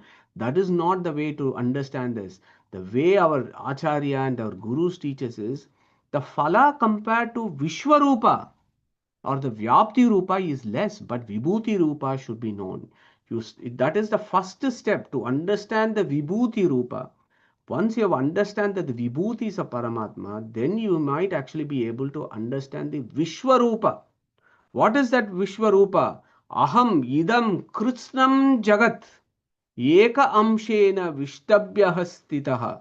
Myself in this entire jagat, in one amsha, among the infinite amshas, I have pervaded and I remain there. That is the grand vision that Krishna is telling Arjuna. Okay. In 10, talking about all the objects and things, now he says, but this is all, this is like, tidbits. This is like small little, you can say pickles and stuff like that. No, phala compared to Vishwarupa is less for vibhutis. And he sets the scene. I have told you all the vibhuti rupas. Now in chapter 11, I am going to talk to you about the Vishwarupa of me, Vishwarupa Darshana. Okay, the chapter 11 of the Gita. When we think about Eka Amshena Vishtabhyaha Stitaha, never forget the Purusha Shukta. Pado Asya Vishwabhutani, Tripadasya Amrutandivi, Tripad Urdhva Udait Purushaha, Pado Asya Iha Abhavat Punah Punaha. You have to read that Punaha twice there. Punah Punaha, my one Amsha, my one Pada, my one aspect pervades this whole multitude of universe and they come about. I am infinite. My amshas are non-different from me and are infinite. Okay, is the key message that Arjuna gets taught by Krishna in the 42nd verse. So when we summarize, so in in the Dhyana Yoga, Krishna taught Arjuna, you have to do Dhyana, you have to do meditate on me. How do you do that? Man Mana Bhava, 934. Keep your mind in me.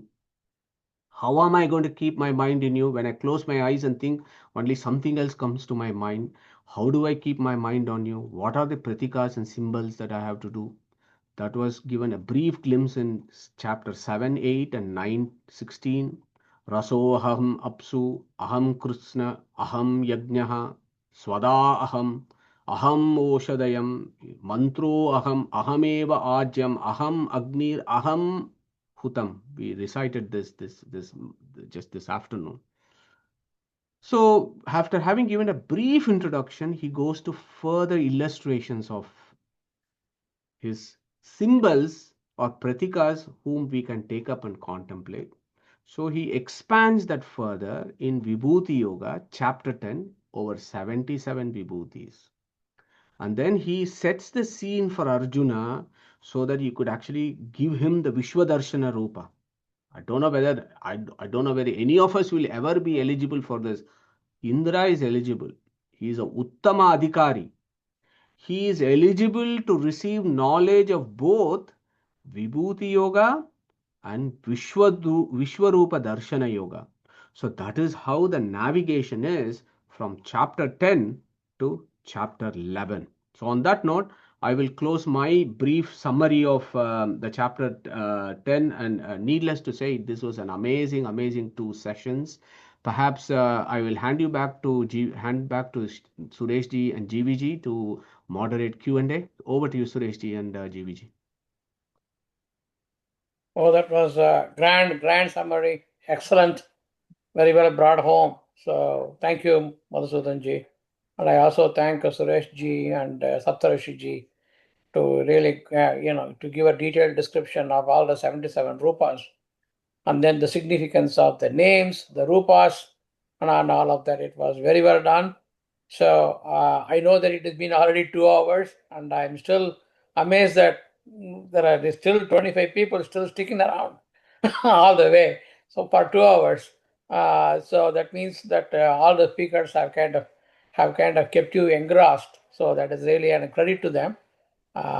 So with that, so if there are any some questions, so we can stick around, and then people are welcome to stick around as long as they want to, and then go over the question and answers. So Saptarishi ji, please, you also please come on, and then so we will open up the Zoom for the questions. So please go ahead.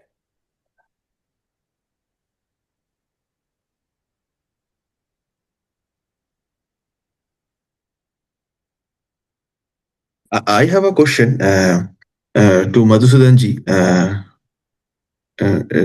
Is it okay? Can I ask, or we can wait for the others? Then I can ask the question. No. Go for it, Saptarshi ji. No, Do the go for opening it. snippets and we So can maybe also. like that Yeah. will fit perfect. So Uddhava is Brihaspati's avatar, and Arjuna is Indra's avatar. But in the Swarga, Brihaspati is the guru of Indra, right? But in constitutional position, even though he is lower to Indra in the rank, but I am a bit confused here. Like, is it like how is it like, because he is guru of Indra? I am a bit Sure. confused here. And in Tatparya and all that, Acharya settles all that. You have to bring in the Avesh of Chaturmukha Brahma in Brihaspati. So there is the Avesh of Chaturmukha, who is, of course, rank number 3. So it is that Avesha that gives the permission, or it brings that tallying of that equation, so that there is the Chaturmukha's Avesha in Brihaspati, and then he is the teacher, then he becomes a teacher of Indra. So that is how it is settled. Saptarshiji, hope that makes sense. Okay. Thanks. Thank you so much. The other thing also, I just thought I'll bring it up. When we do the Vibhuti Yoga, GVG, Sureshji, and Saptarshiji, when we do Vibhuti Yoga, there is one key concept, of course, is his infinite presence everywhere, but also Sarva Shabda Vachyatva. So there is the concept of Sarva Shabda Vachatva that comes in Vibhuti Yoga. And then also Gunapurnatva Paramatma that comes in Vibhuti Yoga. This is directly in contrast to the monistic thinkers who have labeled God as Avachyatva and Nirgunatva. So it is an entirely different pole, and here it is a different pole. It is really interesting when we look at it that way. So that one piece of information I wanted to share. Anand Kulkarni. Thank you very much to the team. It was a fantastic session. So my only comment is it was so useful to have the Taratamya ranks alongside Vibhuti, because Vibhuti and Taratamya are not necessarily the same. It doesn't mean that somebody is high in a rank in the Taratamya like Rajaganas and all. It doesn't mean that Vibhuti is more in them. Or am I misunderstood here? So higher the rank in Taratamya does not necessarily mean higher Vibhuti. Vibhuti is independent of Taratamya. So, One way to think, Anandji, perhaps is if you take Bhimsena and Arjuna, for that matter. Taratamya-wise, Bhima is ranked higher. But in this instance, in that specific context, Arjuna is picked for the special manifestation of. So when Arjuna needed that manifestation within him, right? Whereas for whatever role was designated of Bhimsena, because he is anyway ontologically positioned higher, he was self-sufficient to be able to, exhibit those qualities or perform. But Indra, being much lower in that order, perhaps had to have that special presence of the Lord to be able to be the protagonist of Mahabharata, so to say. So it does mean Vibhuti is not. it is in the sense that, but you can also think about it other ways, right? Of the 11 Rudras, there's only one who is ranked 5, the rest of them are ranked much lower. So the ability to differentiate there amongst the class is because of the presence of Vibhuti. So it's in both ways, is that within a class, if we have to differentiate, it is because of Vibhuti. But of the various qualities, if a character is to be the go-to symbol of a specific expression, there perhaps that's the Saradharma Vibhutis. Perhaps I think that class is independent of hierarchy, and Vibhuti perhaps are independent there. But otherwise, in general, when you see of the Vasus, there's only the one with special Vibhuti is the ranked highest. Of the Adityas, the one with the special Vibhuti is ranked highest. So I guess it's a mixture of two. But anyway, any other thoughts? Because if it is Garuda, Shesha, Rudra, and he said Vibhuti is more in Rudra. So in the same, although Garuda, Shesha are at a higher rank, in the same rank. Yeah. So that's where Bananji says that, all of them could be in the same class, but there is one who is, a little more, gets 74 marks, the other one gets 73 marks, but they're all, distinction students. So that's how Bananji perhaps, ties it together. Sorry, GVG, do you want to come in on? No, it's just one thing. I mean, as Suraj says, like wherever there is this, when it was described in an absolute sense, right? Like when he's talking about Aditya and then Rudra and everything, right? At that time, yes, then it kind of goes with the Taratamya, right? But then wherever when there is a avatara and other ones, like when Arjuna is an avatara, right? Not a Mola Rupa, right? At that time, depending on the situations and everything, so Bhagavan chooses to put more of his presence and then elevating the substance by more, right? Because of the need of the hour and the, at that, situational. So it could be due to that one too. Thanks, Divya. I was also going to, Anandji, to your question. 2 points there. Pandavanam Dhananjayaha. It's much discussed about why not Bhimasena was not said, why Arjuna was said. If you remove if you not include Bhimasena, then among the other four, I am the highest is one way of looking at it. But TSR in his 108 stars in Vedanta, he gives a very novel approach to it. He said, Dhana means what? No, wealth. What is the true wealth? Not what Indra has got all the wealth of being a very businessman like all the material wealth. That is not Dhana. Dhana is knowledge. The true wealth is Dhana is knowledge. Who is the guy who has the true wealth and Dhana? So when you take the if you put that in the equation, that the highest among the jivas, who is the most knowledgeable, the one that is Dhananjaya, actually is Bhimasena. We may want to call Dhananjaya as Arjuna, but that is one level. But if you want to go into a deeper level, Dhananjaya actually means Bhimasena, because he is the one who is the most knowledgeable. Dhana means wealth is the real knowledge. I mean, knowledge is the real wealth. So that is one way in which you could kind of address that. And of course, Saptarshiti was talking about. He is the guy who's the main character, so he had to be brought in. So that is also a view there. The other thing I was going to just talk about is Taratamya and different jivas and so on. So one key thing that we all know from whatever we have read so far is Paramatma is only one entity. He's Avesha, he's Avatara Rupa, he's Amsha, he's Avesha, he's Vyuha. All those forms are there, but they are all non-different from each other. So then the question is, then how do you then reconcile that with exclusive presence of him in certain jivas, so that the ability of those jivas comes into fruition and manifestation? How does he do that? Okay. It is not that the Paramatma who is in Arjuna is different from the Paramatma who is there in Bhima. It is through, and again, this is one of the greatest contribution of Srimad Acharya, is the concept of Visheshas. So through his Visheshas, he brings those in through his Visheshas, which are infinite and non-different from him, depending on the circumstance in which he is. So if he is an Antaryamin in Garuda, then he will bring those Visheshas of him, which is independent, so that allow the Visheshas of that Jiva to be manifested. So that Vishesha you have to bring in as well, is how I've learned it. So that way, the Vibhuti Rupas are non-different from each other. It is only for our contemplation that we can understand, oh, look, this guy is great. That means how great Paramatma should be there. This guy is big. That means how big Paramatma should be there. It is just for that contemplation is how I have also read the Vibhuti Adhyaya. Thank you.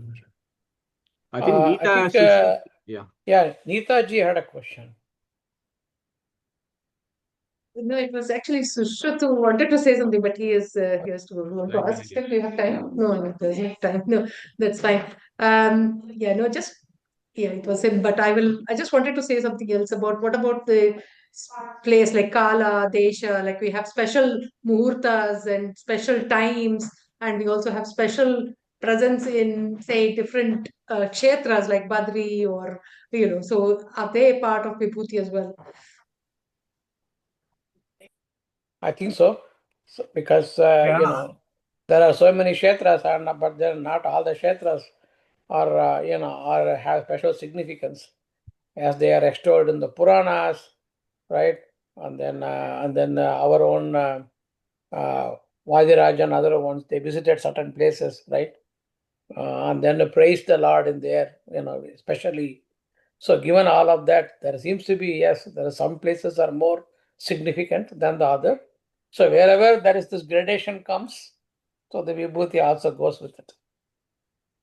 In fact, Banaji says that, if Shalagrama, if you say is the everlasting permanent presence of the God, and he says similarly, Mahapurusha Pratishtita Murti, like Udupi Krishna, he puts it, there is a whenever, or where there is where the Vigraha is self made, so to say, not etched by humans. So they acquire special status, and you will see God's vibhuti in those. Swayambhu. Is what I had heard Vananji say. On a lighter note, Neetaji, if I may add, I've also heard that Vibhuti form of the Lord has also run away from many places because they have become business centers rather than actually places of worship. So I've also heard that Vibhuti Rupa has actually run away from those places. We need to be mindful of that. Shaptarshiji. Correct. Thank you. Yeah, so I just want to add one thing regarding Anandji's point that uh, like each of the names, so we can see it in a different layers, right?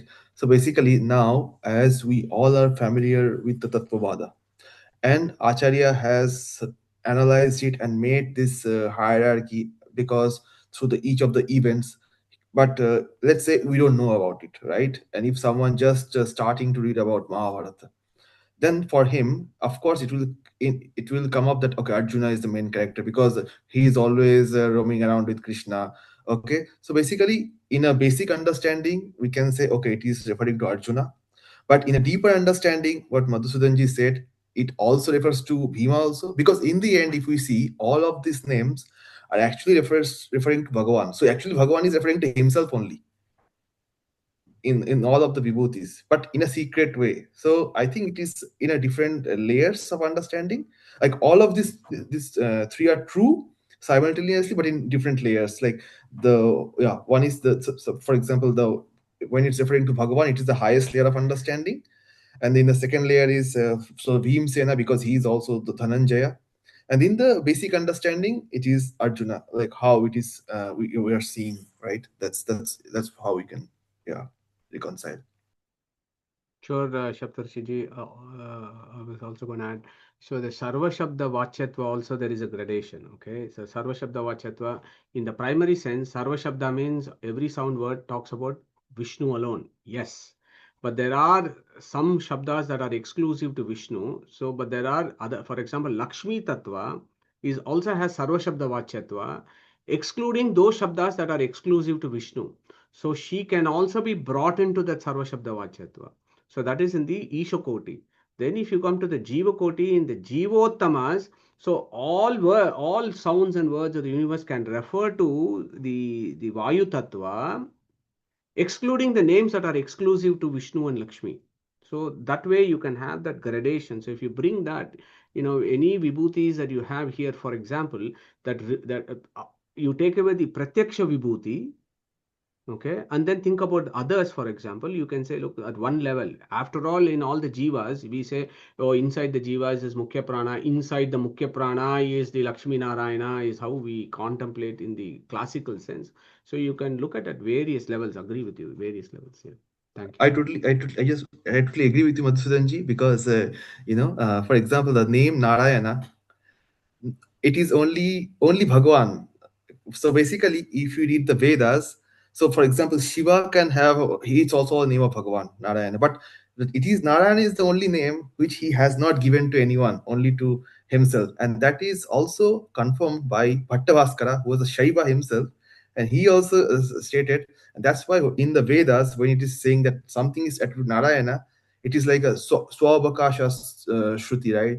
Right? Like there is no other thought. Like we cannot reinterpret the word Narayana in other way. Yeah, That's the only, yeah. Yeah, interesting point. Yeah. Yeah, that is Niravakasha. Swakasha means it can multiple interpretations, more than one interpretation. Yeah, sorry, Niravakasha. Yes, exactly. Niravakasha Exactly. means there could be only one. And, Yes, exactly. That's what I wanted to mean. Yes. And just thought I'll insert this thought as well. The whole idea of the first Adhyaya of Brahman Sutra, which is the Samanvaya Adhyaya, is to establish that the all words and sound, all words in the Vedas talk about Narayana only. That is what is the Samanvaya, Sarva Shabda Samanvaya of the first Adhyaya of Brahma Sutra, which our Vedavyasa set out to do in Namatmaka and Lingatmaka. So in those two, Namatmaka, Lingatmaka, then there is this classification, right? Tatraiva, Anyatra, Anyatraiva, Ubayatra, and Tatraiva. 4 categories. In that, Tatraiva means The names that denote Vishnu himself, there is no need to do Samanvaya of that. Like Narayana, Purusha, Vishnu and all that. Veda Vyasa never went to do Samanvaya of that. But then he wanted to do Samanvaya of Akasha, Jyoti, those things he wanted to do. So that way you're right. If there is a word Narayana, there is no need to do Samanvaya. Veda Vyasa never took up those words. He never took up Purusha. For example, never took Purusha as a Samanvaya word. Purusha is understood to be Purushottama Narayana. So like that. So yeah, very nice discussions about that and how it can lead on to other things. Yeah. When That's Shankaracharya what also in said, the kind of Anubhashya, it was a Sarvasabdaicha Vachya Eko Janardanaha. Janardana. So it is very clear. Eko Janardanaha, it's only one. Yeah. Who is the Sarvasabda Vachya? Anandji. no, I was just saying, even Shankaracharya said, the meaning of Ishvara is Narayana. Ishana Shila or something like Narayana Ityartham or something like that. Right. Yes, actually, in the Gita Bhashya, only Shankaracharya started like there is only one God, that is Devaki Putro, that is Narayana, and also only one Gita, that is Bhagavad Gita. No other Gita, no other God actually. But he himself says even in the Purushottama is Narayana in the 15th. Yep. Yeah, absolutely. So yeah. So that word Anandji, I think Ishvaraha, Ishana Shilaha, Narayana iti arthaha. Ityartham. Ishana Shila Ityartham. Narayana Oh, Ityartham. Ityarthaha. Yeah, yeah. So it's a very interesting discussion about how the philosophy of Shankaracharya then evolves through other guys like Madhusudana Saraswati, Bhamati, the guy, Madhusudana Saraswati, Mandana Mishra, Vimuktatman, all those other monastic writers and thinkers and how they have developed. It's like very similar to ours, right? You have you have Ananda Tirtha, then you have Vyasa Tirtha, then you have Ananda Tirtha, then you have Jaya Tirtha, then you have Vyasa Tirtha, then you have Raghavendra Tirtha, and how they stick. The beauty of Tattvavada is all others have stuck to the same view of Ananda Tirtha. What Ananda Tirtha said is what Jaya Tirtha said. What Jaya Tirtha said is what Vyasa Tirtha said. Vyasa Tirtha said is what Raghavendra Tirtha said. But you cannot say the same of what Madhusudana Saraswati said or what Mandana Mishra said or what Vimukta said. Internally itself, they have different views on that. So that is an interesting discussion and study. That's for another day. But I think from what I have understood is Shankaracharya was a great Vaishnavite, is how I have understood it. But down the generations, things might have changed. But I'm not an expert in that to comment. But that's an observation.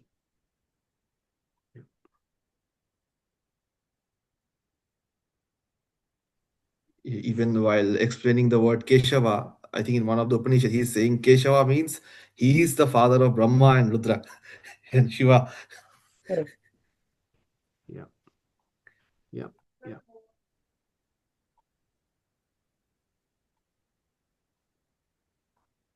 Any other questions? Prakashji. Prakashji has raised his hand. Yeah, please. Okay, the 77, I was thinking about that.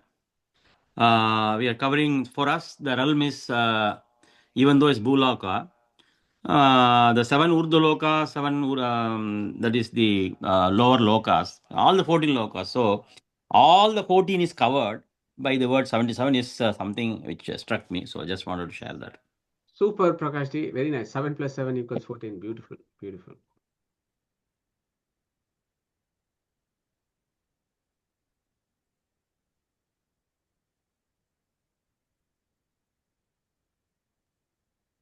Looks like no more questions.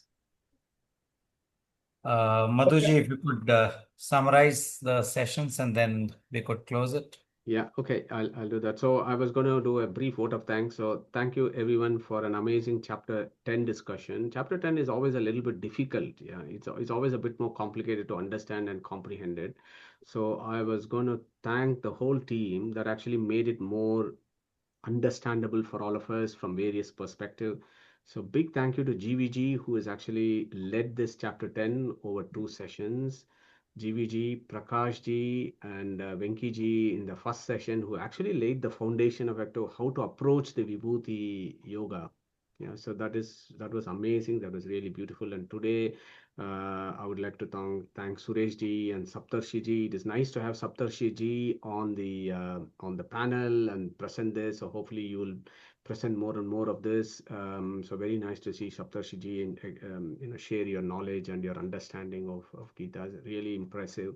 I know you said you're 33, and we also got reminded about the 33 crore devatas who are out there. So I'm sure they are blessing you to progress in your onward journey, philosophical journey. So very, very pleased to have you in our satsang. And overall amazing 2 sessions on chapter 10, which really lays the foundation for what this Vishwarupa Darshana Yoga is all about. And that is an entirely different ball game of understanding chapter 11. So again, thank you so much for GVG and team for coordinating chapter 10. And I was going to hand it back to Suresh ji to close by reciting Omkara, and we close the session. Over to you, Suresh ji. Thanks, Mataji.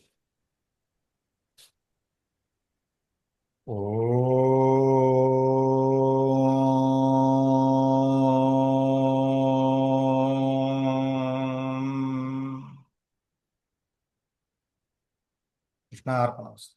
Pranama. So thank you everyone. So we catch up next Sunday, onward march on Aitareya Upanishad part 8, where some of the concepts that we have studied today comes back again. So look forward to Garuda. Garuda is our main character for next Sunday. So we will pick up on that. So Hare Krishna, stay safe and look after yourself. So I think the next weekend the time changes for us. So and then especially for the people in the US. So we will now we will not have that conflict anymore. So we will be able to kind of be on present for the Aitareya. Yeah, Right. fantastic, GVG. And I think in the UK also time changes. I think, I don't know. I mean, today is supposed to be the first day of spring, but it's miserable out there.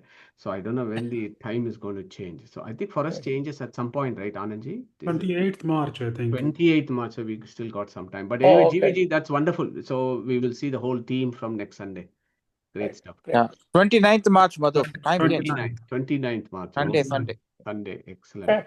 Great. All right. Krishna All right. Arpanamastu. Hare Krishna. Hare Good Krishna. night.